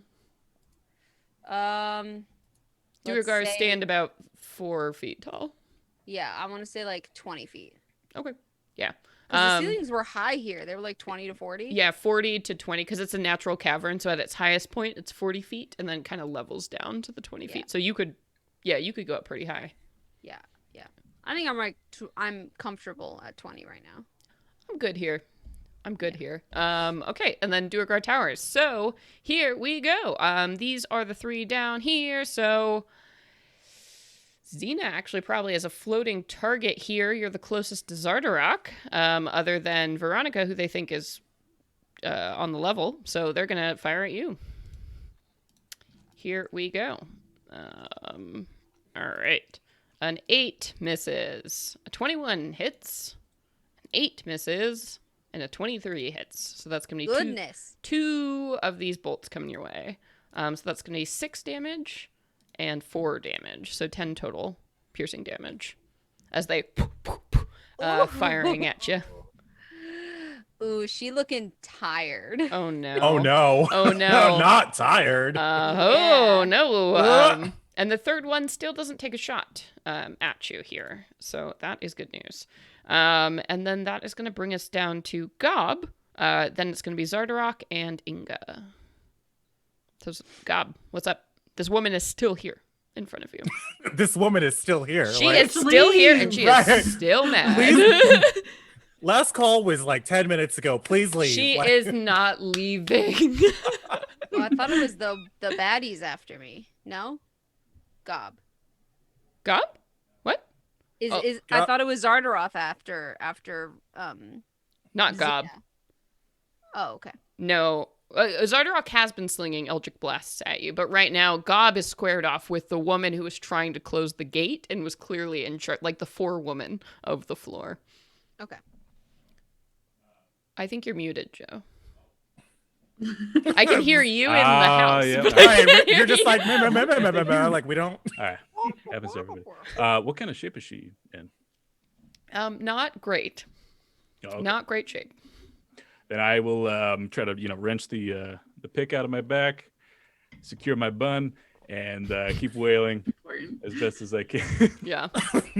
The bun's the important part. I let put everybody so much know. hairspray on this. So much. 21 for the first attack. I Oh, guess I'll roll certainly both hit. just in case. Yeah. And the second attack's an 11. So Oh, sorry. No, roll me the damage on the first just attack. one. I First mean, one? Oh, okay. That's a 6 plus a bit. What was it? 12 points of bludgeoning damage. that will be enough. How do you take up the forewoman of the floor? Get out of here! And It's like, just a knockout, and then let's see. I will turn to face the room. How close is the nearest watchtower? So the nearest one, I mean, it's pretty much right there in front of you. It's the one in that northwest corner that was really close to the gate. If you did want to run up the steps, you would have to run a little bit further to the side to run up. But like kind of the sheer face of the 20-foot tower is right in front of where you are. So could I get up there or get up to where the folks are stationed with 30 feet of movement?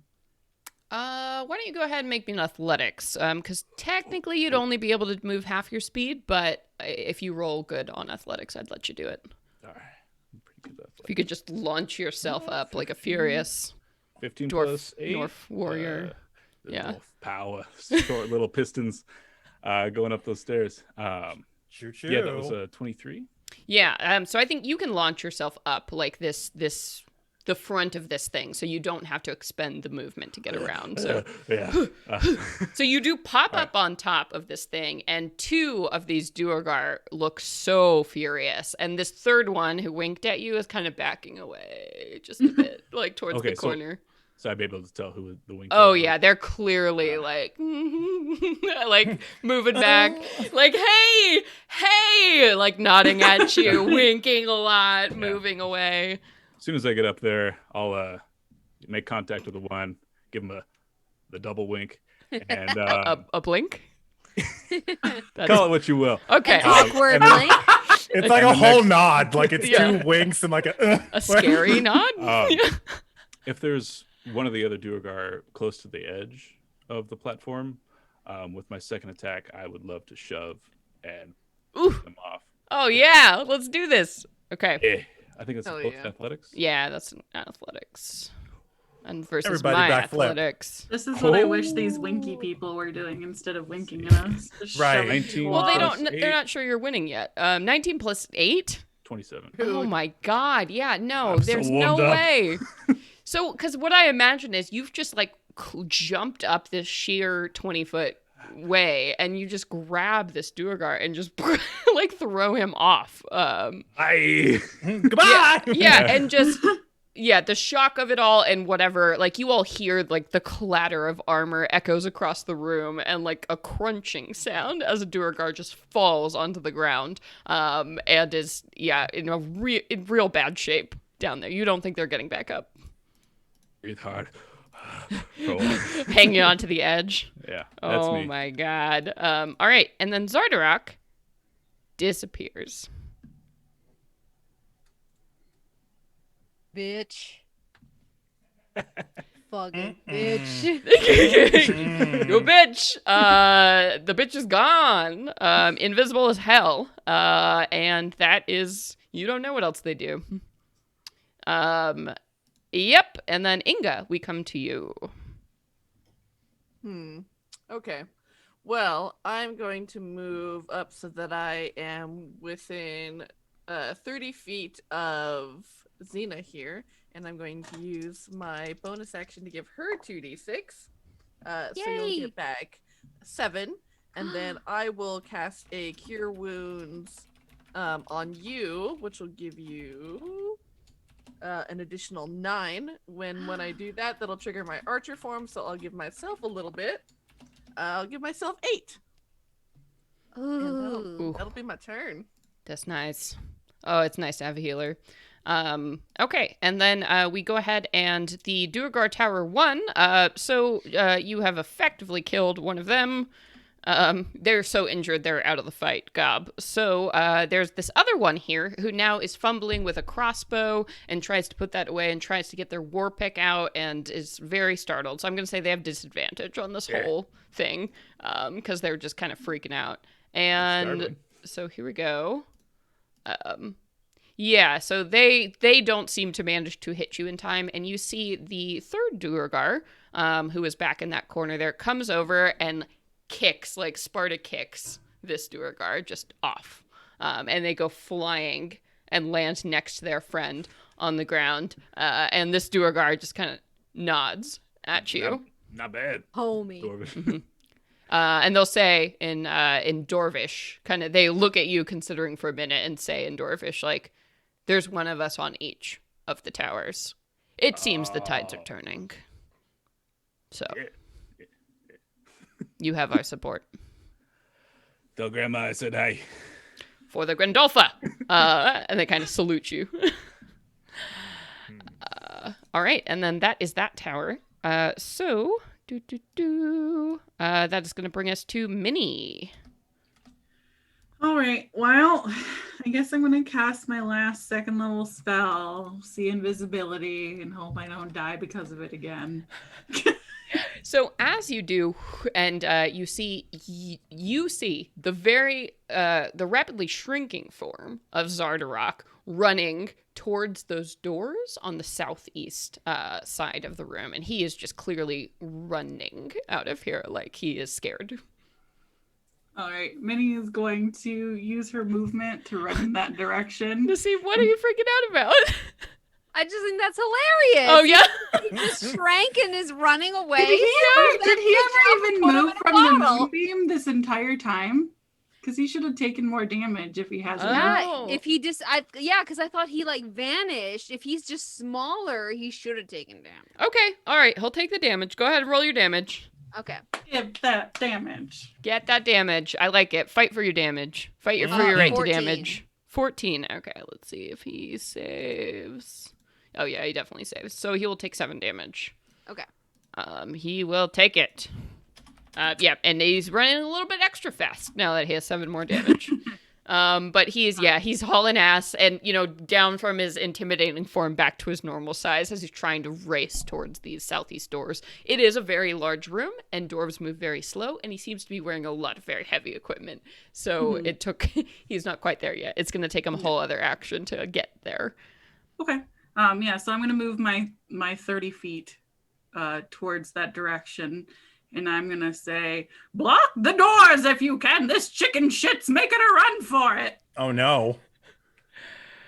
Okay. And that is what Minnie does and says. And then that is going to take us to the towers. Yeah, they're going to fire at you, Minnie, as you're just yelling here, running around. So that's 4 coming your way. 13, 15, 5, and 21.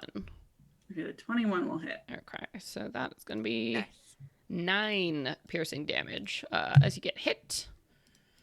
Right in the titty. Ooh, Oh. owie, Oh, God. owie. Oh, my nipples. Ow! And then this last tower is gonna keep firing at you, Xena. Up, floating so far up here. The same tower that's been firing at you the whole time.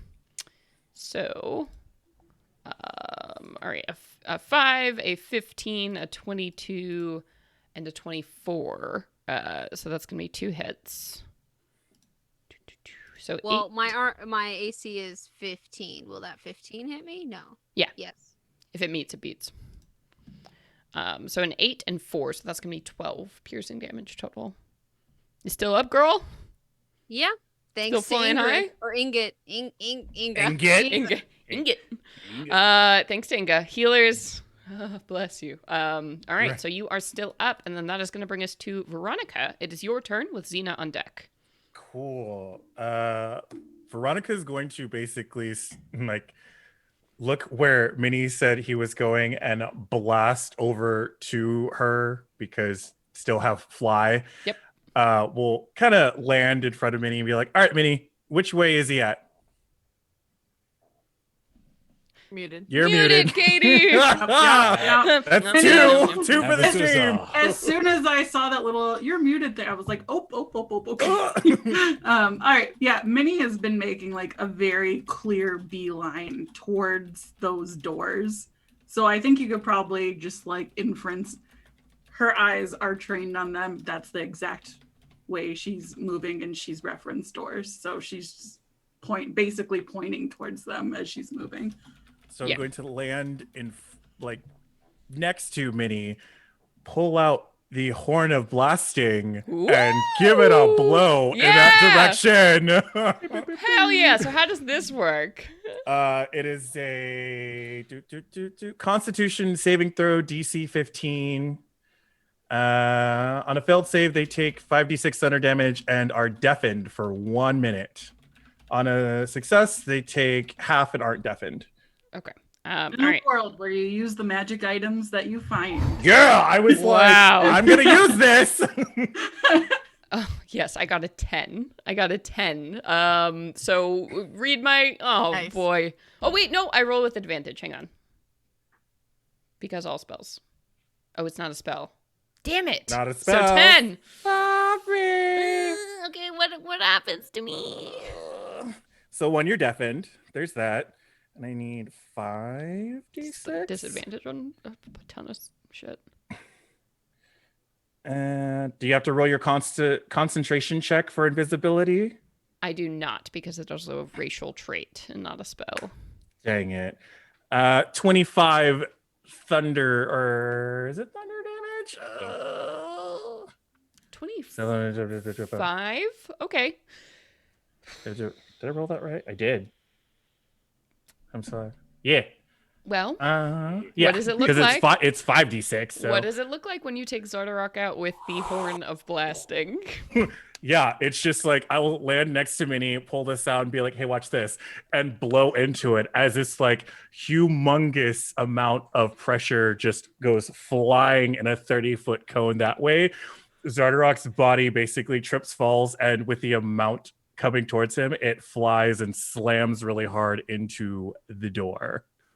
Yeah, and you just hear like a crunch and the thud of metal as, you know, all of this armor and everything he was wearing just kind of smacks against the door, and the forge goes very, very quiet as this happens, and all of the guards remaining kind of standing on the tower sort of like look down at what's happening, and then you start to hear yells as like duergar are just kicked off the edge by the duergar who are loyal to Grandolpha now, just clearly taking over the situation, and knives are brought down, and like the duergar just slaughter the ones who are clearly not loyal. And so 4 of these duergars kind of come over, climb down from the towers, like look at the body and look back at you. And then you all are able to like collect yourselves as you see Grandolpha walks through the gate on the northwest side. And she says, "Well, that was very well done. I congratulate you all." Gonna fucking kill us all. You'll see Veronica like go kind of move over to the body, and she'll place her great axe over it, and it'll start to shimmer, and you all hear when the queen summons and commands, you rise, and you'll see this like ghostly figure rise out of Zardarok's body that looks relatively like him as I cast Accursed Spectre. Whoa. What is Yes, what I does love that that. do? Oh. Jesus Oh, Christ. fuck? Tell me more. Hot. When you slay a humanoid, you can cause its spirit to rise as a specter that gains +3 temporary HP and initiative for the specter, which has its own turn. It obeys your verbal commands, gains a +4 bonus to its attack rolls, and remains until the end of your next long rest. You, sir, are mine. Pokeball, go. Spider Rock, I choose you. I think even Grandolpha looks surprised as her like penciled eyebrows are, you know, starting to like raise off of her head. She's looking, well, I clearly underestimated all of you, but it is good that you have accomplished this task. As I said before, I am willing to let you go from this place that is now mine. And she kind of looks around like, disgusted. So, you may leave in peace if you wish. We do, but first things first. And she'll kind of turn to Zardarok's like image. How do we stop the dragon? And answer me truthfully. And is he compelled to answer you truthfully? He follows my verbal commands. And he says something very dark towards you in Undercommon. I have no idea, so I'm like, Gob, can you translate? Yeah. I don't speak that. Minnie. Oh, Minnie, someone, Minnie's- anyone. Minnie's got a notebook out and she's just writing down everything he says. Yeah, so Zardarok has said to you, "The dragon cannot be stopped. It has been programmed on its path of destruction, and all of Ten Town shall fall." Oof. Yeah. She like repeats it, and as she's saying it, she's like gotta like, oh, okay. Shit. And Grandma, before we go, Yeah. I think we gotta bust up that big fiery who's it's what. Yeah. Do what you will. I care not for this dragon. In fact, I sincerely hope you go out and kill it. I do not want it returning here. Sounds like a big mess. Okay. Gob's gonna peel off and just start wailing on the thing while Yeah, any and so other you- conversation's going on. Yeah, you kind of go and like look towards the forge, and you see for the first time the window that looks into it, and it is just this chamber that has, you know, glowing heat roiling off it, and hung at its center with all of these tubes and kind of spikes driven into it is a beating heart that is the entire size of your body, and just the heat that comes off of it is incredible. You've never seen a dragon heart.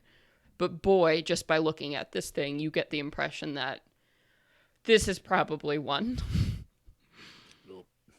Yeah. So you can drive your Bust it up as best. Yeah.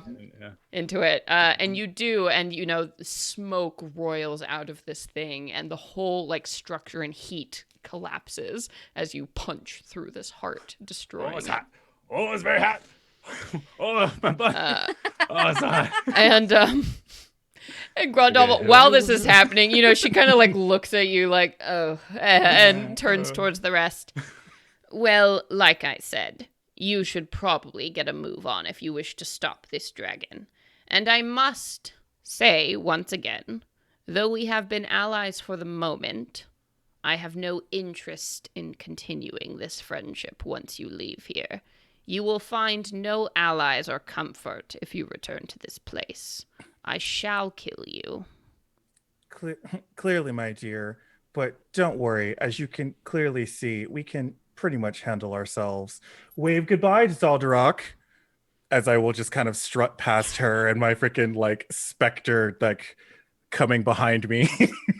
And he's just watching and she's like, how taboo, but she's got this big grin on her face. Like that's a flex if I've ever seen a flex. Like, oh, I'll kill you.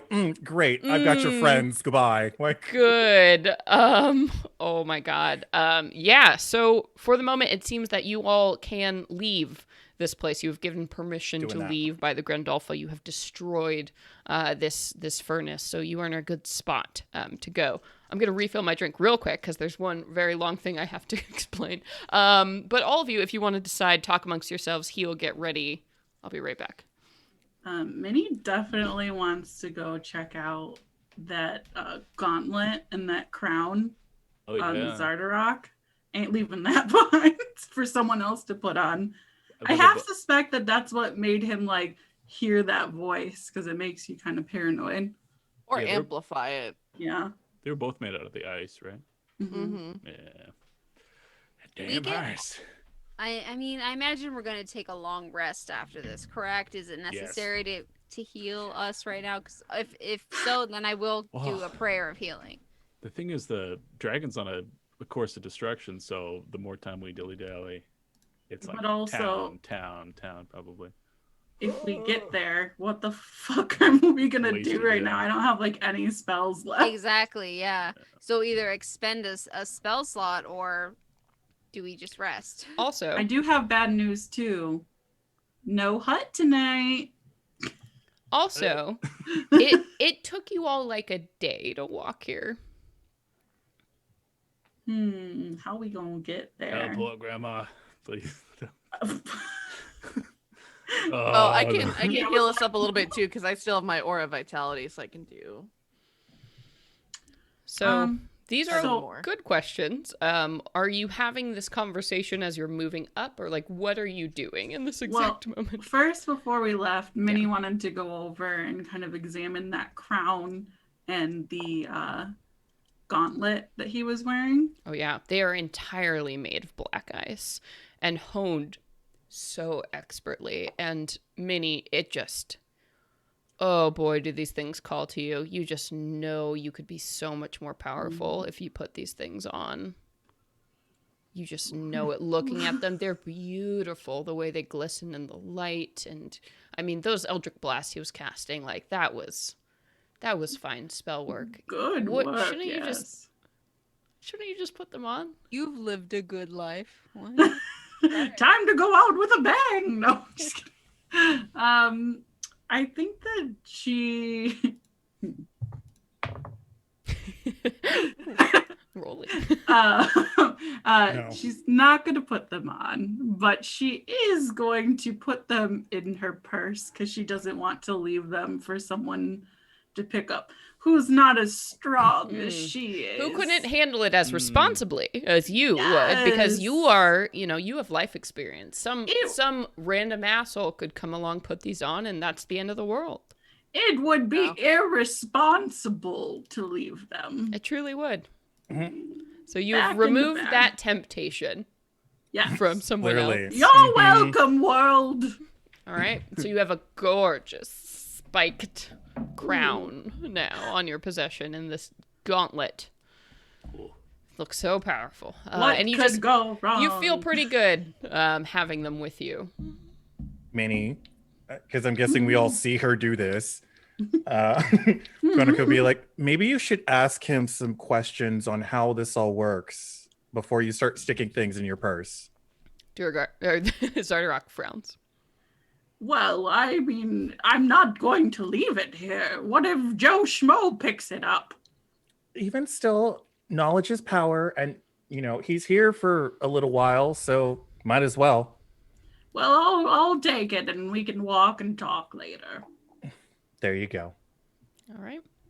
So is the plan to head back up the fortress, or any other plan? Anything you're doing before you leave? I guess we should ask if anyone knows of any mode of transportation to be faster. And we also have to have the awkward discussion of, do we want to skip trying to save the first town to be there and ready for the second town? Or are we going to try to make it? Because I don't think we can So get there. They're not on the same path, huh? Or are they? Minnie, why don't you go ahead and make me an intelligence check, or anybody who wants to try and make some kind of intelligence-based check to figure out like geography and what they know about dragons and like speeds and try to estimate some stuff here. Oh, actually, yeah, Inga, nature would probably be great for Yeah, that. or could I say, survivals with knowing the landscape and Yeah, I think Inga, you'd be super qualified to try and guess this. And you've seen white dragons are quite common here, so you can guesstimate by white dragon speed. You're not sure if this thing is faster or slower since it's a construct or not, but right. Magically imbued. Yeah, I rolled a 7. Ain't me, sorry. you're like, 19. okay. 22. Oh, Jesus. Yeah, I think so. Minerva and Inga, I think between the two of you, kind of like sharing knowledge of the terrain and then like what you know of dragons. So you estimate that it's probably going to take, if the dragon flies like a white dragon or like a standard dragon, it'll probably take them maybe 2 hours to fly to, and because you had the map, so Dugan's Hole is the first town it's going to make. So 2 hours from where you are. You know that on foot from where you are will take you about 12 hours. There is no way that you are going to make it in time to save the citizens of Dugan's Hole. Dugan's Hole is fun. I know we've been joking. Yeah, but also Dugan's Hole is really wrecked. It's really wrecked. It's getting wrecked. Sorry Here, about let it. me see. I might have oh yes, I have the dragon path. Okay, I'm going to show it all. So, so chat, you can all see this now. But basically what you're dealing with, you are at Sunblight Fortress, all the way down in the south section here. And so it is only going to take the dragon 2 hours to reach Sunblight to Dugan's Hole. Whereas, kids, you all have to trek through the goddamn mountains and the snow and overland on foot 12 hours. That's assuming you don't sleep, eat, or run into, like, any trouble. Right. You'll be able to make it there. And then it's going to be this trail of destruction from here on here. You don't know how long it's going to take the dragon to do whatever the hell it's going to do in each town. So that's kind of the... Not long. You're imagining not long for some of these towns, especially places like the smaller 10 towns that have like 100 or less people living in them. It's probably not going to take the dragon very long to destroy. But other places, maybe like East Haven, which has walls and a militia that you saw, it might take a little bit longer. So right now you're kind of guesstimating what's happening, but you're pretty confident that you will not be able to save Dugan's Hole. Yeah, dude. No one can, and Sound that's that fine.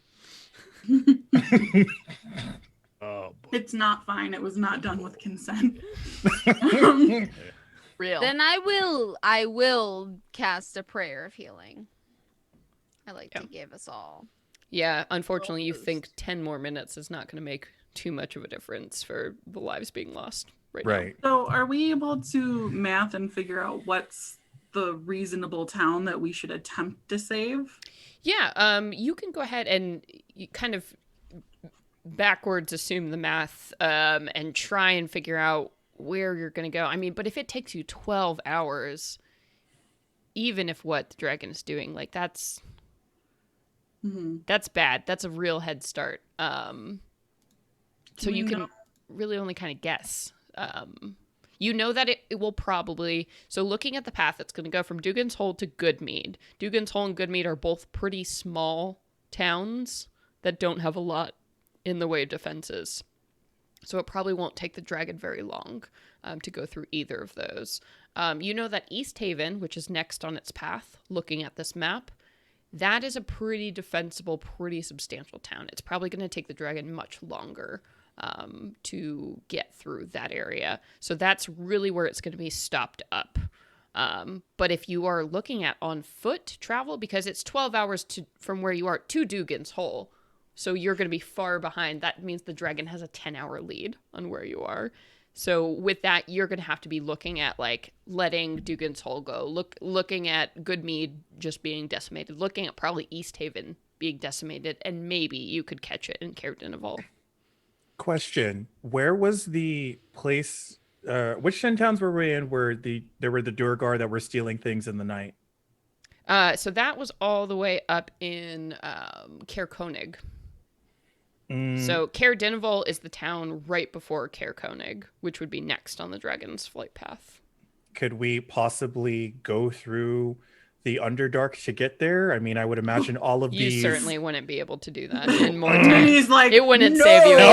No. So I think, so while you all are kind of discussing this, I imagine you're moving out of the Duergar Fortress, right? To like Right. kind of head towards. We gotta say bye to Shroom. Thank you for your help. Oh, yes. Right. Yeah, but this is also assuming that those towns, in whatever defenses they have themselves, aren't doing any damage to this dragon as Correct. we've, cut off No. its backup life source, We could go back to that last town that we were at with that rich lady, and if she has any resources to get us there faster. Yeah, that was East Haven, right? The Do last you want was to East Haven. backtrack first and then ask if there's a way So- to get there faster? Let me save you some Okay. grief. Because as you all are discussing this and like trying to move through the fortress, you say goodbye to your myconoid friend who is like stoked that he has survived and can now return through the tunnels into the Underdark and like make sure his people are okay.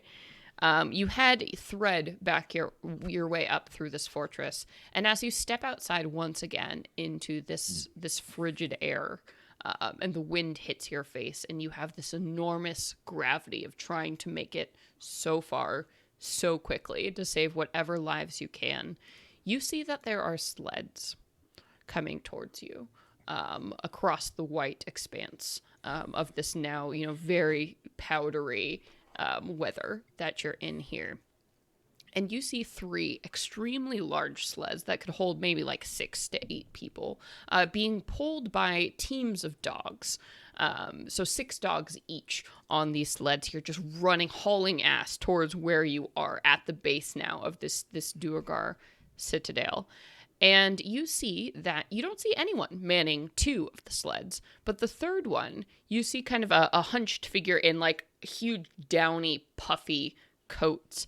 But just over like kind of the scarf that surrounds the mouth, you can see an eye patch of this figure as they're growing close to you. And they kind of land and stop at the base of the citadel and pull down the scarf, and you see a face you recognize, a pale woman's face. Maybe a woman in her 50s or 60s. That same woman who was staring at you all so strangely in that tavern in East Haven. Right, she had an eye patch. And she calls out to you, "Do you need some assistance? I see we've got a dragon loose." Veronica will look over at Inga and be like, "Ugh, maybe we shouldn't have been so ridiculous to her, but we'll talk about it later." I was not ridiculous. I was being perfectly honest. And Inga will wave, yes. Yeah. Oh. Yes.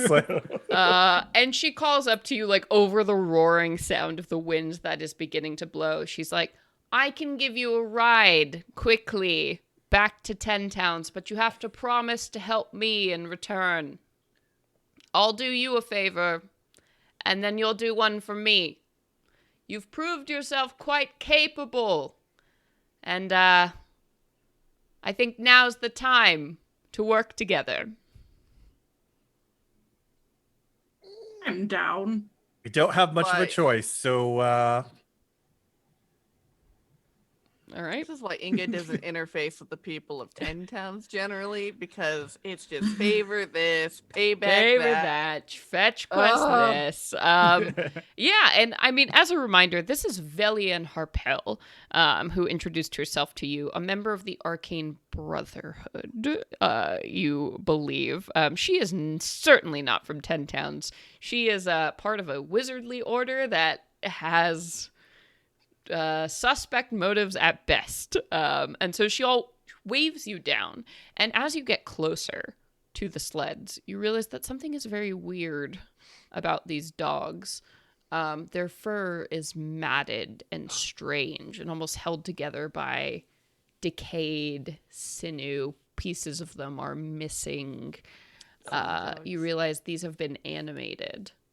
These are undead dogs that are pulling Ooh. these sled.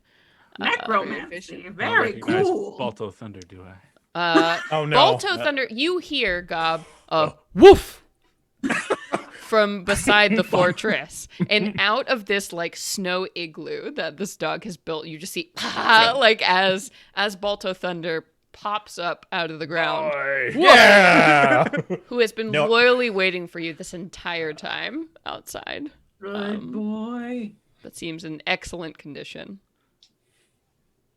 Balto Thunder does look at the other dogs kind of suspiciously and then barks at you. I'm with you, boy. Yeah, I'm good. That's all right.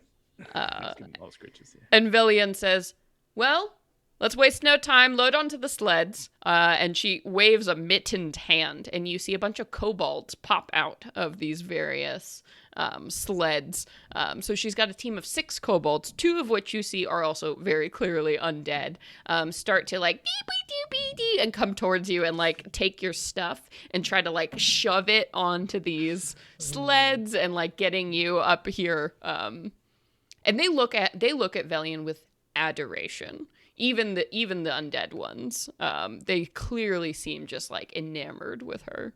Oh, that's so cute. It's like they're Also dragon kind of mama. gross. Like No, it's mostly cute.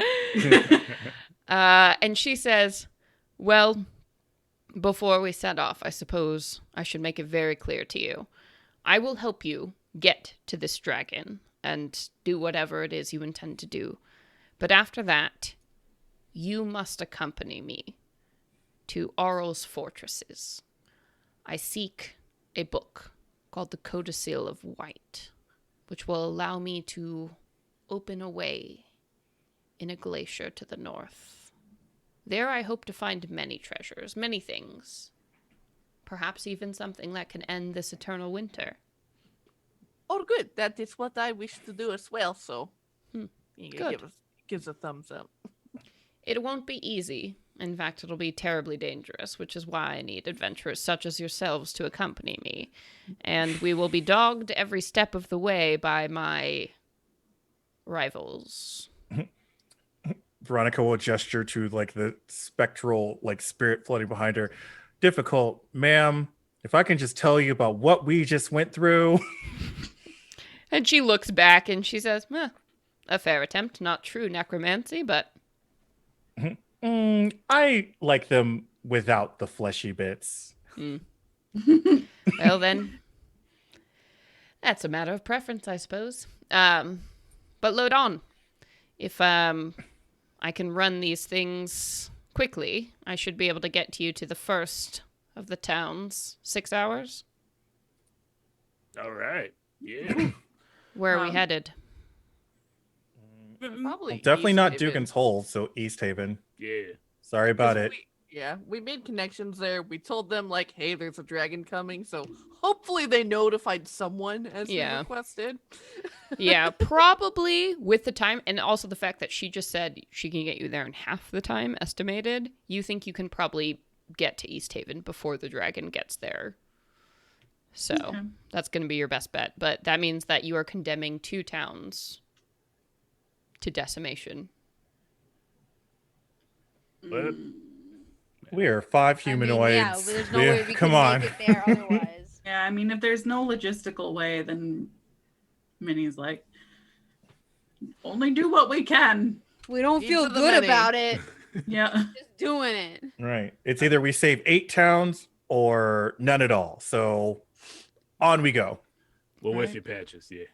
And during our sleigh ride, I am giving a prayer of healing.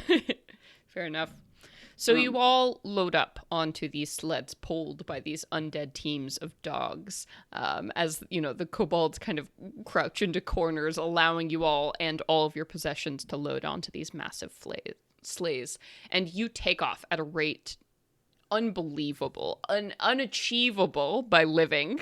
dogs. Hair floating through the wind. Yeah, as you begin to tear through the mountains and winding and shifting and like holding on for dear life as you race to help the citizens of 10 towns. And that is where we're going to end for today. Yeah! So before we say anything else, let's end that dice giveaway, everybody. So we are pulling the winner for these beautiful glow-in-the-dark dice from RPG Dice. So watch the chat, because you need to claim to enter to win. So, Sage, do we have a winner of these gorgeous After Dark beauties? Spyro Symbiote, are you here? Spyro in the Symbiote! chat? Say in the chat if you are here to claim your prize. So thank you everybody so much for joining us for episode 8. As you can tell, I'm so proud of you all surviving. That was a lot. And you did it. And you did it. Y'all are great. And you're racing towards 10 towns, so it's gonna be good. You know, I don't like to toot our own horn or nothing, but we did a Toot it. good Toot it. job, man. Yeah. Toot Toot, it. motherfucker. Toot, Yeah. toot. We did a good fucking job. Yeah, you all did surprisingly well. I know that Hannah Carlin, who wrote this chapter, H.H. Carlin, you should all follow her on Twitter. She's an amazing designer. She's at Stop That Old Woman on Twitter. Minnie. But I know she was like, I want this chapter to kill people. So I'm very proud of you all for surviving. Good stuff. So thank you all for joining us. I have been your Dungeon Master, Celeste Conowitch. Been your North Battle Master, Gob Herkenstone. Joe. Hi, I'm Katie, and I've been playing Minerva Tinkerbobble, your Shardolin chick. I'm Nassim, and I've been playing your Kalishtar cleric. What's going on? Fights evil by moonlight. Yeah! Yes. Oh, hell yeah! Look at that Sailor Moon rep. Yes. Xena Orendi. Hell yes.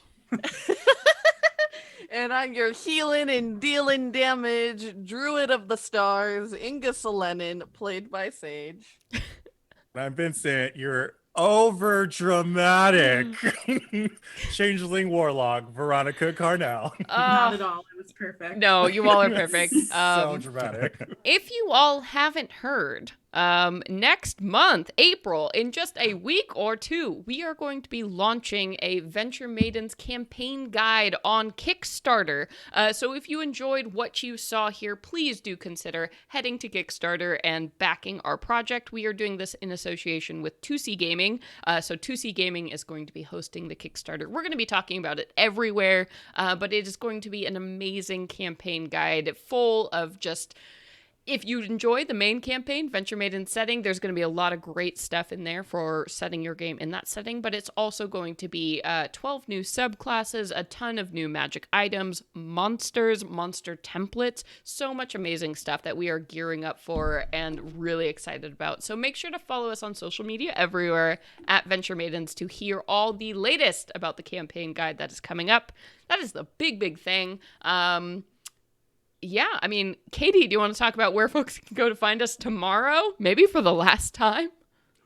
We are going to be on Nerd Immersion playing Baldur's Gate 3. We are ironically in the Underdark, trying to survive, maybe glitched out beyond belief. We're not sure, but join us to find out at 9 p.m. Eastern Standard.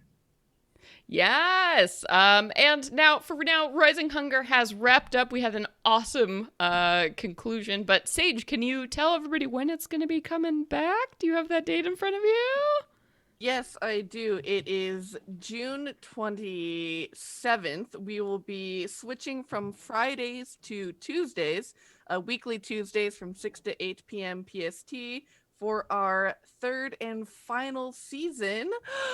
Oh boy, Oh we're my about gosh. to crash a fucking wedding. We're gonna fight a dragon made of pure entropy. It's gonna be Oh my god, amazing. that's Oh, terrifying. that escalated How quickly. the fuck? Oh god. What? You see, you think I'm mean, but Kobold Press. Wow. Oh, yeah. Yeah, so thank you all so much for being here. Please do also make sure to go and follow at RPG_dice, Joe on Twitter, who provides these awesome dice giveaways. And we'll be providing a little something to the Kickstarter. So if you love RPG dice, definitely back the Kickstarter because you can add them as an add-on to any of the tier purchases or our awesome collector's box that we're putting together for you at the highest tier. So get ready. RPG dice is going to be everywhere. That's it. That's the business, everybody. So we'll be back on the 7th. And of course, on the 31st, you can tune in for Adventure Maidens episode 101 because we couldn't do it in 100. So 101. 100B. 100B. 100B. Oh my god. And then it'll be 100C next after that. So catch us here on Wednesday nights at 7. You all are great. I love you all. Until next time, everybody. Stay frosty. Stay frosty, everybody. We'll see you next time. Bye-bye.